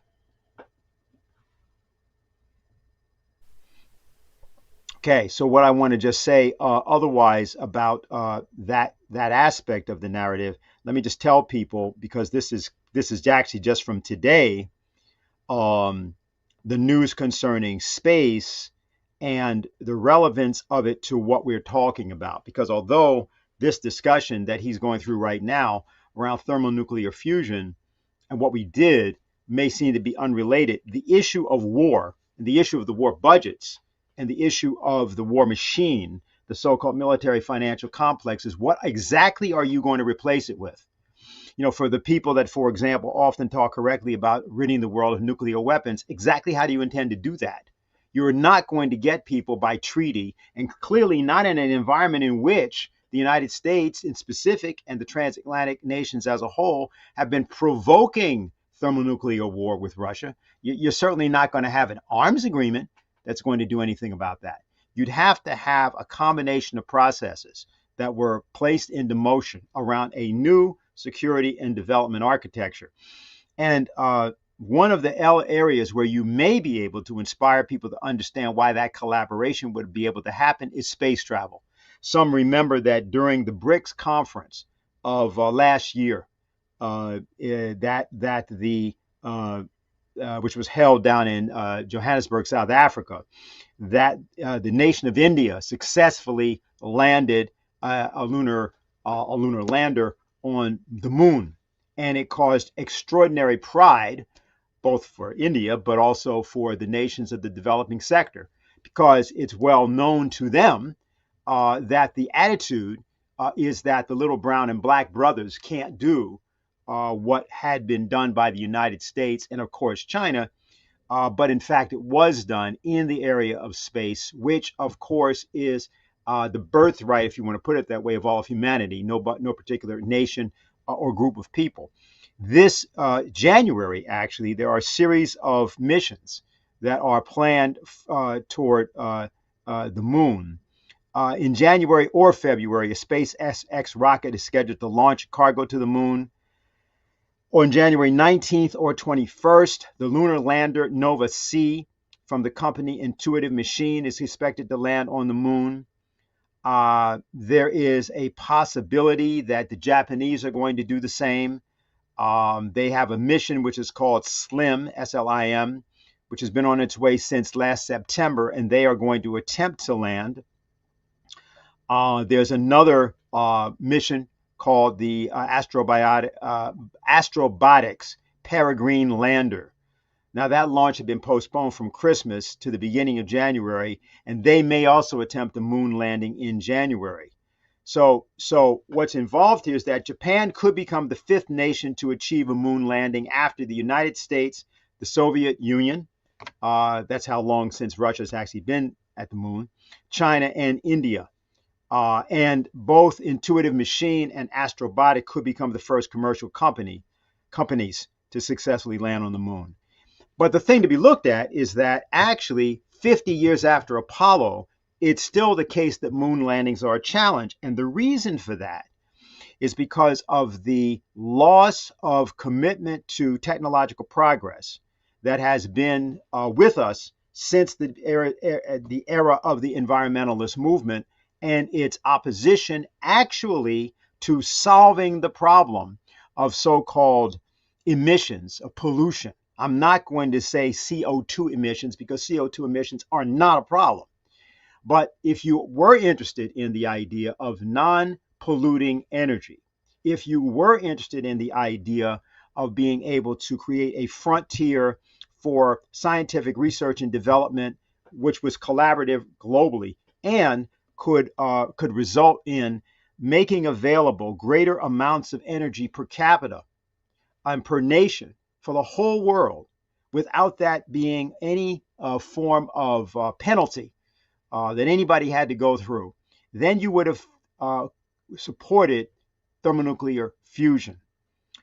It was Dwight Eisenhower, by the way, who had begun the idea of creating this kind of support with his Atoms for Peace policy. And that was of the 1950s. But that was thwarted by the military-industrial complex that was largely responsible for the creation of what is called the environmentalist movement, particularly the Ford Foundation in the late 50s and early 60s, and some of the things that were done propagandistically, such as Rachel Carson's Silent Spring, and the introduction of the idea that technological progress equaled the pollution of the planet. That was something that was inculcated in the generations of the 1960s, baby boomer generation in particular. And although a lot of people did not go along with it, it was sufficient to blunt the progress that was being made and would have been being made, particularly on the question of thermonuclear fusion. Bill referenced Admiral Rickover. I think we have a picture of Hyman Rickover, and we should put that up because of his development of the first commercial use of nuclear fission. What's important about his development of the reactors for the submarines is that these were obviously smaller scale because they had to fit in a submarine. And that meant that smaller nuclear powered devices, which was something that was also being used in the case of the moon mission.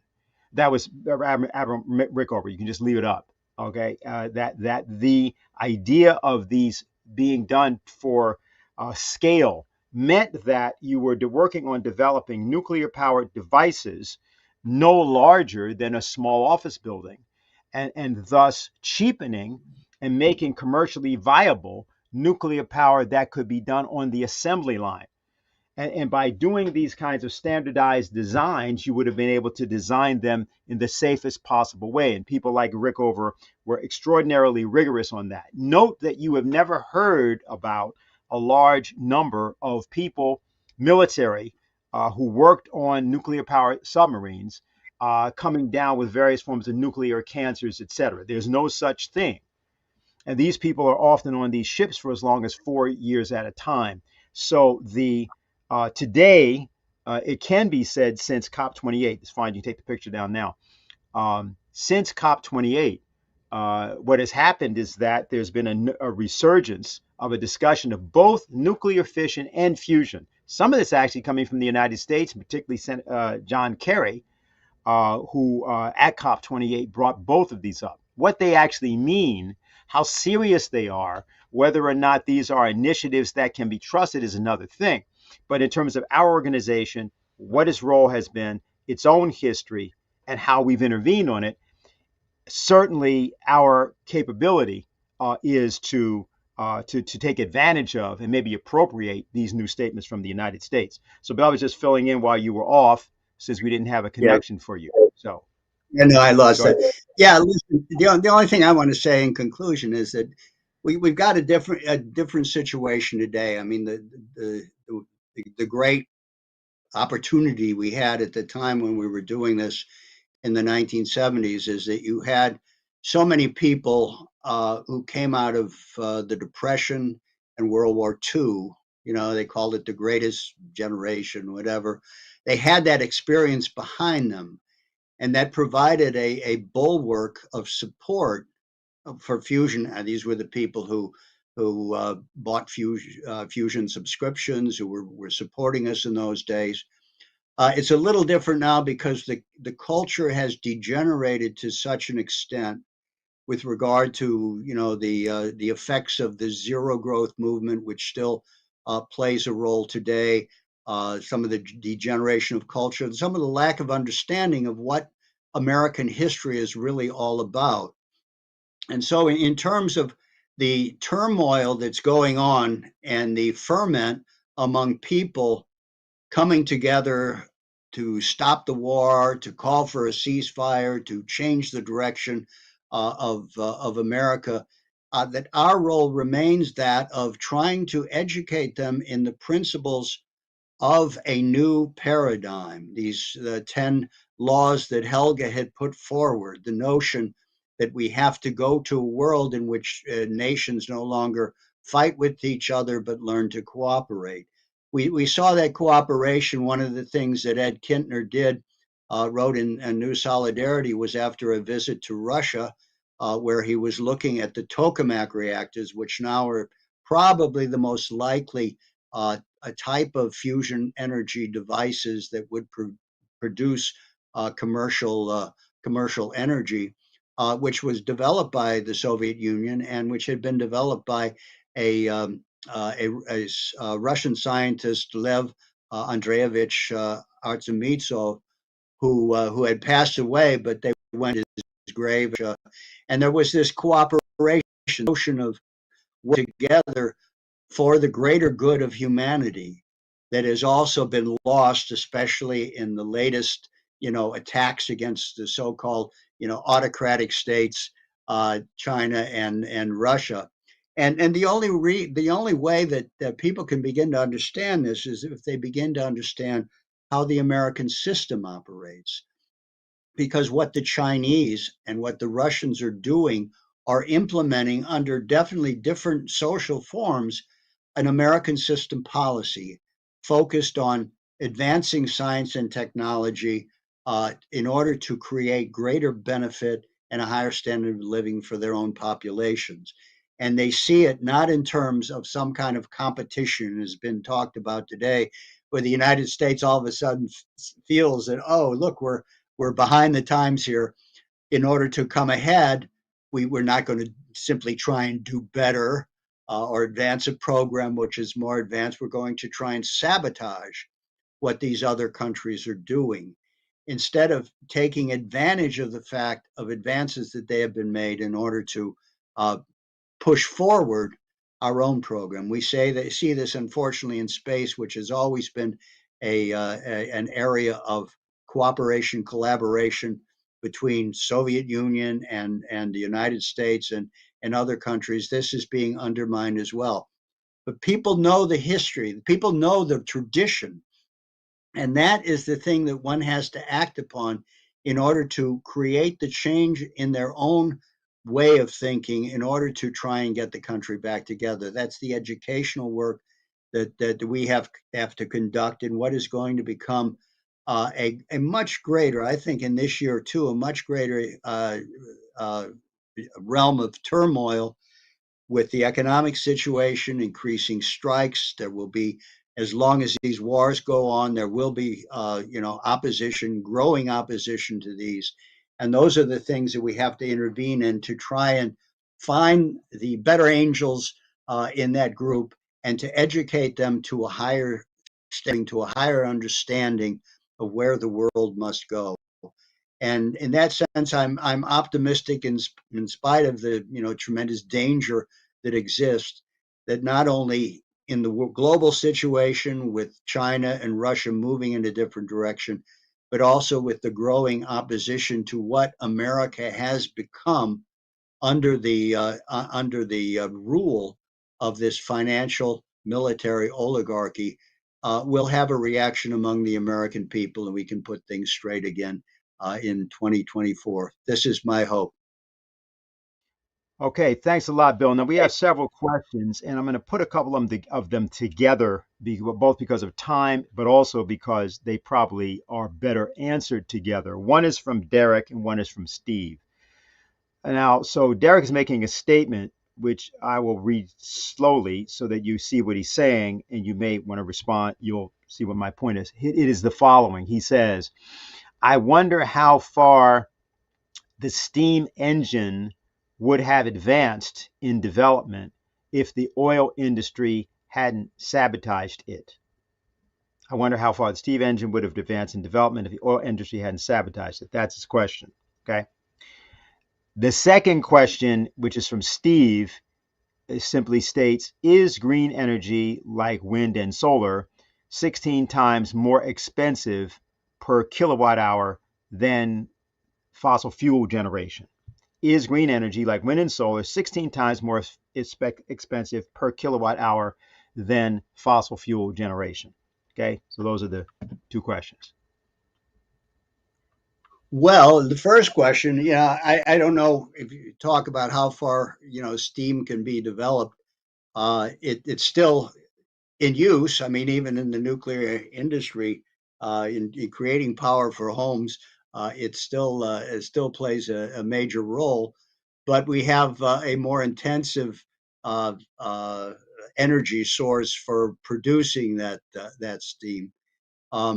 So whether it was sabotaged by the oil industry, look, the fact of the matter is that we have come to the point where we now can support probably what could it be 7 to 8 billion people on the surface of the earth through the development of continually new energy sources, which are characterized by what LaRouche called energy flux density. That is the flow of energy through any square meter of the energy source becomes more dense with every step forward from fire, probably the first energy source that man had under his own control, could produce on his own, to coal, burning coal, to oil, and then, of course, to nuclear. And you can see in terms of the density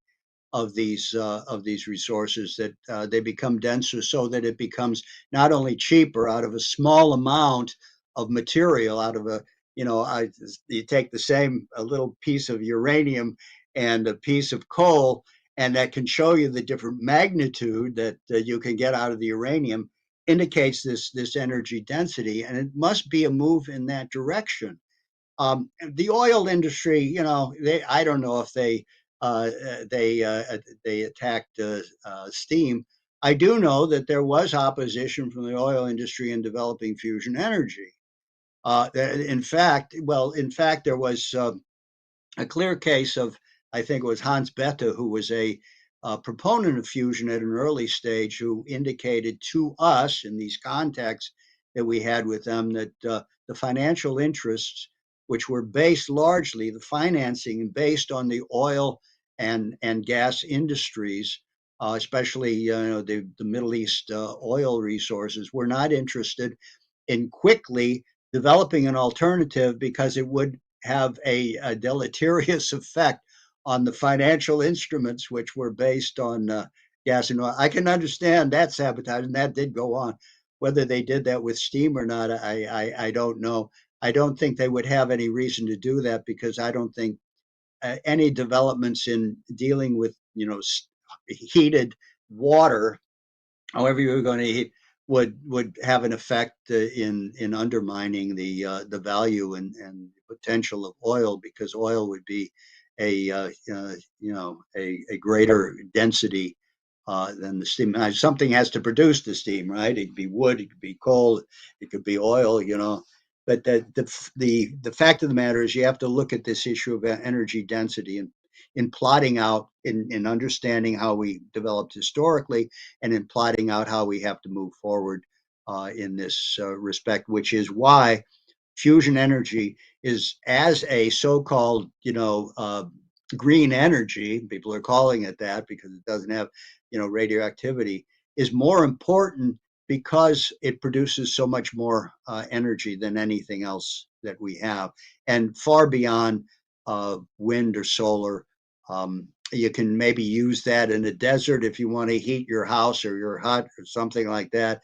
That may be a help. But building, miles and miles of these solar arrays, taking up the land and the cost and everything like that, compared to even nuclear or certainly fusion energy, is really kind of a waste, and we should move in a different direction in that respect. Okay, Bill, good. Here's your next question. This is from Krista Liz. The question is the U.S. building a reason to invade Venezuela using its border dispute with Guyana? Is this to force the Venezuelans to use dollar for oils in the way that Argentina has done? I'm no expert on the Latin American situation, but I think it could be either or all of the above. Venezuela, of course, is a target. It's a target which probably at this point is not on the front agenda because of the oil and various things they're trying to do with regard to the immigrants and the like. But it is definitely in the category of those countries that it views as rivals or opponents or unfriendly, which they would do everything to try and undermine the present Venezuela government. Okay, and then the final question is again from Derek. I'm just reading it here. And as I read it, well, actually, I'll just read the question and then you'll comment. I'll make a other comment. If he asked the question, if the transfers to the east, if now that there are these discussions, as Paul was referring to, and was referred to also by the Duran, of the idea of the confiscation, for example, of the money. that if the financial hegemon begins to transfer this money, how will that affect the Western state societies and the people who live in them? Well, it will certainly affect them probably more than it would affect Russia, as we have seen with all of the sanctions that are taken against Russia. Russia has pretty much stood its ground because of the shift towards the east, because of the move away from the dollar, because of the increased use of other currencies, of the local currencies in international transactions, that the ability of the dollar or these sanctions to affect them negatively are somewhat limited. But in terms of what's happening in the Western countries, it would have, there would be a greater effect of that, because the more you try and force Russia out of Europe to the east, the less you're going to have, you know, a flow of goods going into Western Europe, and the costs are going just continually to increase. So that all these sanctions, and if they would take the goods. Look, I mean, they would have a certain amount of money. They would, make the Russians even angrier than they are today, if that's possible. And there would be some a modicum of influx of using these funds for whatever to try and deal with the European situation. But in the long run, it's a losing battle, because the focus of the world economy is largely focused now in the Asia Pacific. China is a big part of it. Russia is a big part of it. And everything you do to try and undermine either one of these is going to come back to haunt you, because you're going to lose the markets. You're going to lose, the productive capabilities of these countries, and you're going to make things even more expensive in places like Germany, which already now is, rents are going through the roof. People are becoming more and more homeless now. I mean, that's just something that will be taken to attack a so-called rival, but will come back to bite the perpetrator big time.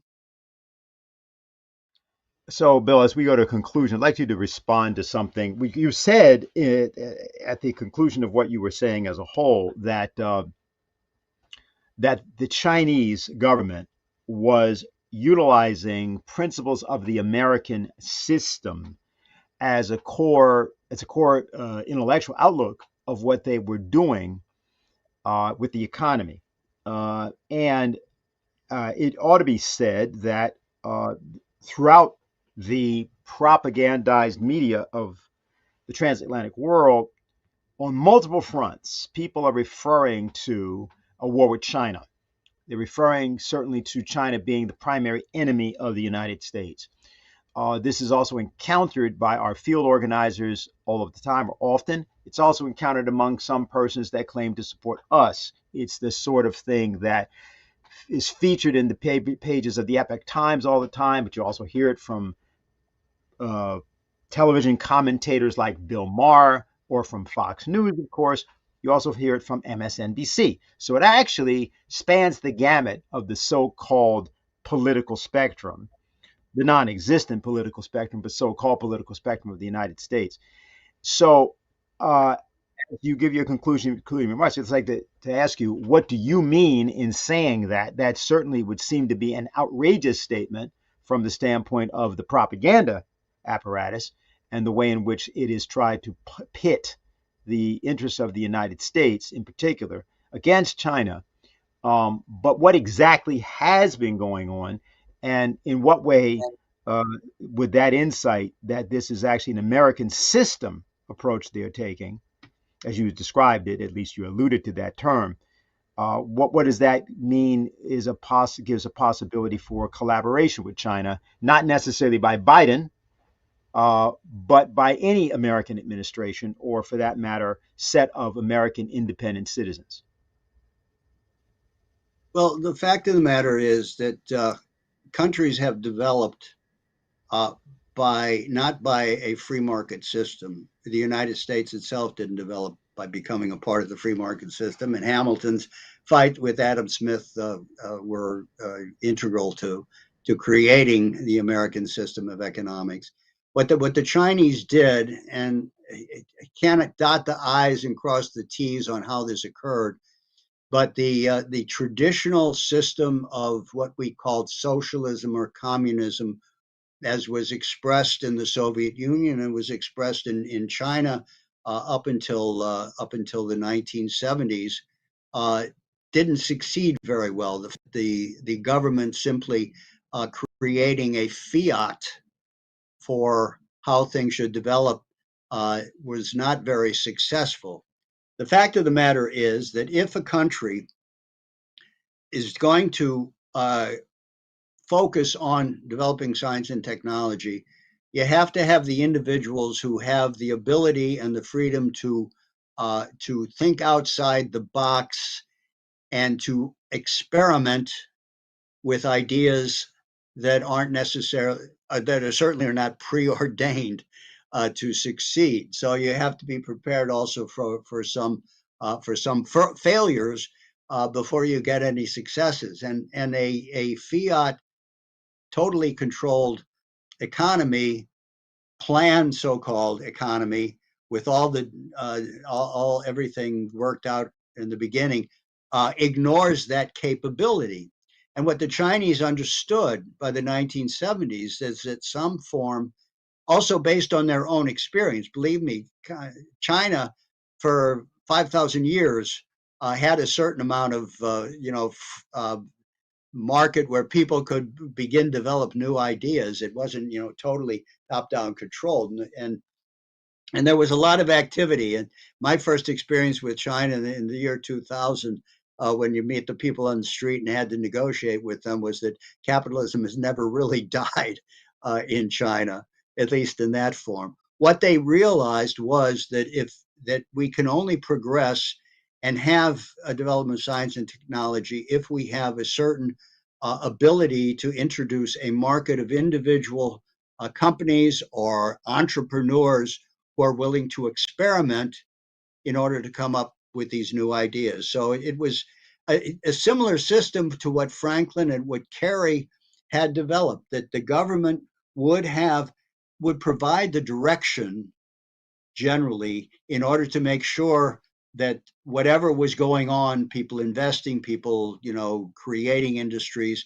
that was working for the general welfare. This was the notion of Hamilton's national bank, the credit system to encourage people coming over from Europe to invest and to set up their businesses or their shops or their little experiments here in the US, which could be beneficial for the nation of a whole. China had learned that lesson. I don't know what they did in doing that, because a lot of it is not really clear. Of course, Lyndon LaRouche played his own role during the 1980s, where he was covered extensively in the 1990s and early 2000, while things were moving in that direction. He was covered extensively, and certainly played a role in people came here at Chinese institutions coming here to study the LaRouche Riemann model, as a matter of fact. But these ideas were afloat in an atmosphere in which they were seeking new ideas to get them out of the malaise that had occurred, first of all, with the Great Leap Forward, and then with the Cultural Revolution. And they finally came up with this idea of, which they call today, socialism with Chinese characteristics. But it was not, clear cut. They had a lot of experimenting to do. There were a lot of excesses in the beginning. A lot of, billionaires made money and poor people were still poor. But they learned to combine two things. One was, the notion that there has to be a certain market mechanism in which people can be allowed to experiment in order to develop the new ideas, both scientifically and economically, which lead to increased productivity. But at the same time, there was this socialist element that said nobody's going to be left behind. And you had something like that under Franklin Roosevelt. That was the continuation of the American system. And people also would attack that for being socialist or communist, which it wasn't. So, but this is something similar to that. And the Chinese won't say that they imitated that, but they do understand that there is a certain um, similarity in how these systems work. And if the United States returned to that type of policy, they'd probably understand more what China is doing in terms of its economics. So I think that's the important thing that, unfortunately, because they're so freaked out that China has moved ahead by implementing the kind of policy that we had under Kennedy with regard to the space program and the like, they feel that they have to sabotage China instead of working together with China. There are other voices. There are leading people in the Biden administration who have even inquired, even at this late stage in the game, if they can cooperate, how they could cooperate with the Belt and Road Initiative. And of course, they're very quiet voices. It's all done privately, but there is an understanding that there is the capacity of cooperating with China because they aren't this monolith wanting to take over the world. They have a system which works effectively for the Chinese. And if we somehow could come into sync with that and do what we used to do so well under the American system, then we would have a good basis for cooperating with China and even with Russia, which is imitating the Chinese model. I mean, the stuff you read of Sergei Glasiev these days quotes time and again from Chinese statements over the last 10 years.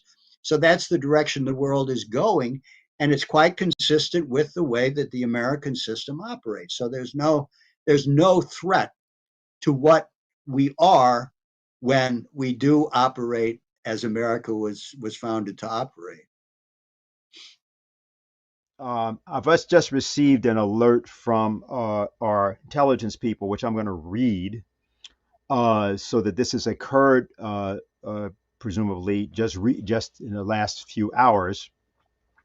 Today, Ukraine launched a missile strike with NATO weapons, check, onto civilian locations in Belgorod city center, killing 14 civilians, 2 children, and injuring over 100. Of course, that death toll can go up. Belgorod is about 25 miles north of the Ukrainian border in Russia. Russia has called an emergency UN Security Council meeting, which I believe has just begun, and Russian officials are blaming the United States for being the main culprits behind the strikes. Russian Ambassador Anatoly Antonov just spoke to the media and said the U.S. is, quote, waging a hybrid war against Russia and throwing modern Western weapons to the front against the Russian armed forces, unquote. It appears that the West is desperately trying to instigate Russia to retaliate and escalate so that they can justify bringing NATO in and initiating an all-out World War III. Ukraine's military is down to nothing, cannot hold on much longer. Their only hope is to get the U.S. military to intervene and take over for them. Russia has been warning that if NATO weaponry were used to strike Russian territory, that would be a red line. We are 1 or 2 bad decisions away from full-scale kinetic war with Russia and thus World War III. Now, I want to be clear that some of the evaluations and so on that we're lost will be reporting, maybe not right now, come from other sources, but this gives or underscores the necessity for people not only subscribing to the alert service of VIR, but it leads me to something that I will now use to close. 50 years ago, exactly this weekend, the forces arrayed by Lyndon LaRouche, which were in an organization called the International Caucus of Labor Committees at that time, the ICLC, found themselves suddenly involved in what later was referred to as Operation Chaos and Confusion. This was something that was launched by forces of the FBI, Central Intelligence Agency, and British intelligence against our organization. And it involved a combination of operations, including the brainwashing and attempted activation of a few of our members in an assassination operation at that time against Lyndon LaRouche. This had later become the subject of particularly this book, Lyndon LaRouche and the New American Fascism, written by Dennis King, in which the claim is made by King that it was at that instance that Lyndon LaRouche turned his organization from a so-called left-wing organization into a right-wing organization.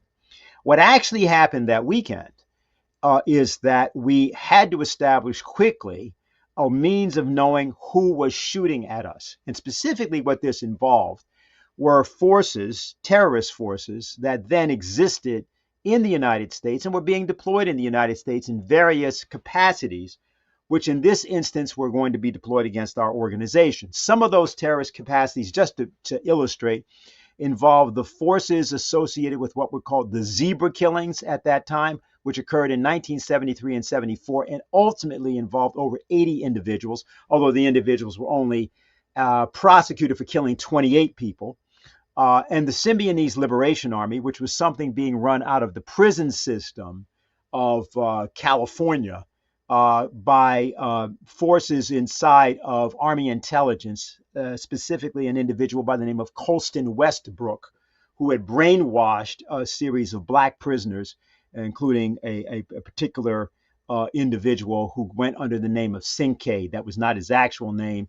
He had been a gun runner and an informant for the FBI, but he is the head of what was called the Symbionese Liberation Army, famous at the time because it had kidnapped the heiress Patty Hearst, and they were conducting a series of terrorist actions. And there was also the Puerto Rican terrorist organizations that were operating and would 1 year later blow up Francis's Tavern and kill 4 people, Francis's Tavern in downtown Manhattan. And these were, among other forces, operational in the circumstances, and the FBI in specific, along with other intelligence agencies, were attempting to activate these forces for an assassination of Lyndon LaRouche. What happened was our organization responded in an unexpected way.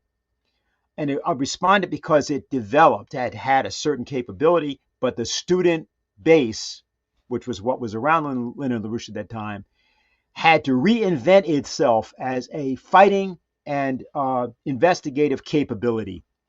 We are in precisely that circumstance today, with precisely not only this announcement that's been made, but the generic circumstance of the drive toward World War III.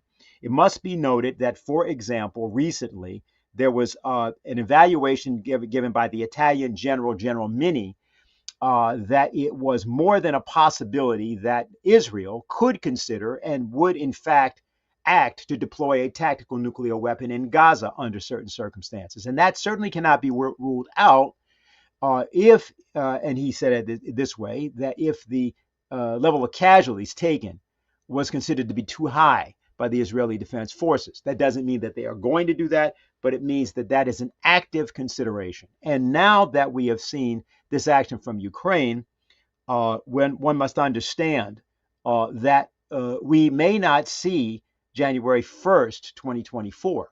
It's clearly the intention of Russia, among other nations, I would assume, to call attention to the fact that the world has converged on that point. This is not new to this organization. It's something that we have talked about consistently, particularly since the period of 1974 and 75. 2 operations around nuclear war at that time were the subject of our deployment. At the time, 50 years ago, what Lyndon LaRouche pointed out was, he said this. He said, our organization is not significant enough for them to try to kill me because of what we have done. So why are we in the middle of an operation that seeks to kill me? Something else is going on that incidentally involves us or tangentially involves us, or our capacity to discover what it is. It isn't what we ourselves are doing. This is critical, and it's something I'd like everybody to think about what I just said. Because too often, and I think everybody has had this experience, This attempt to understand reality through the prism of the Democratic or Republican Party is moronic. This attempt to establish or understand what's going on through the prism of left-wing and right-wing politics is moronic. The idea of trying to establish a notion of reality by referring to the notion of liberal and conservative is moronic. The world does not work that way.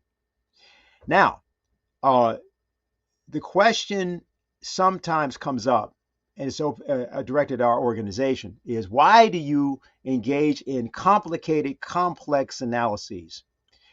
Lyndon LaRouche responded to that once by saying, perhaps you are too uncomplicated to survive.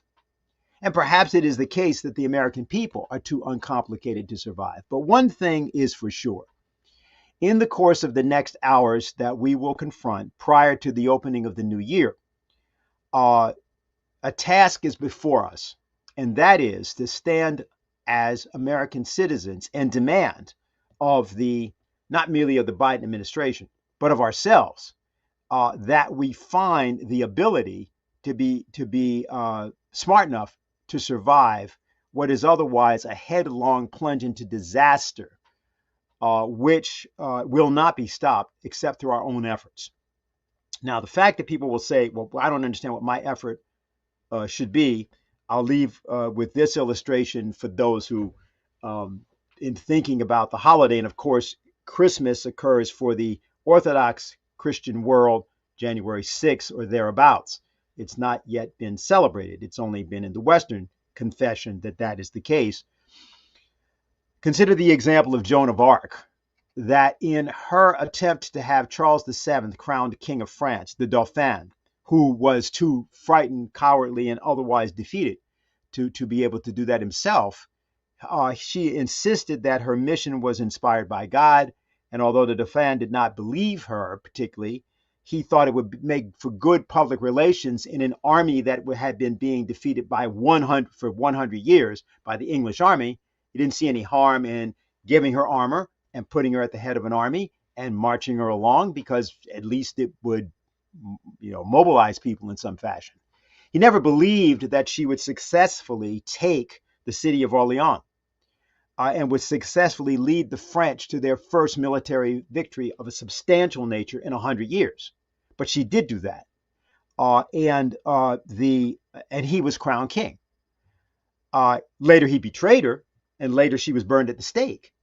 But what was important, and the importance of my story, is that the actions that Joan took, which seemed to be coming from a weak force, a young woman who was not older than 16 or 17, with no military background, probably, and we don't know what her educational background exactly was, but clearly did not represent any authority, was given authority under a circumstance which was desperate, but in which her authority was required. We are in a circumstance today of precisely that character. That doesn't mean that someone's going to come to us and say, we need you. It means that under these circumstances, the power of ideas is the greatest power on the planet. And that's what we seek to exert.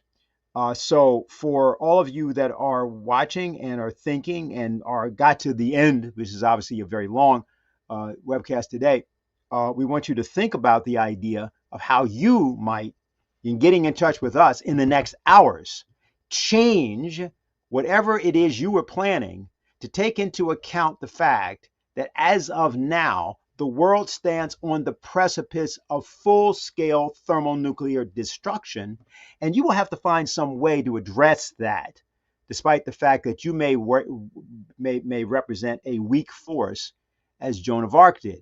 But she had something, and the question is, do you have it? She had not merely faith, but a knowledge of something higher, and her mission was to that thing which was higher. So it wasn't about her individual capacity. It was about her ability to act on behalf of a mission that was higher, which in fact might mean she would not see the end of that mission, but she could act on behalf of it nonetheless. And fundamentally, that is what Linda LaRouche was discussing about the nature of human identity. So I wanted to simply say that at the end. I want to thank Bill Jones for being with us, Paul Gallagher for being with us, and for you to sticking with us if you stuck with us this long. And hopefully we will see one another in the new year. I won't say we'll meet again because that might bring up a different connotation for those who know the movie Doctor Strangelove. But we will, if we do our job, then we'll stay on the planet longer than if we don't. So on behalf of the LaRouche organization, we'll see you here next week, assuming we act on behalf of humanity in a potent and righteous way.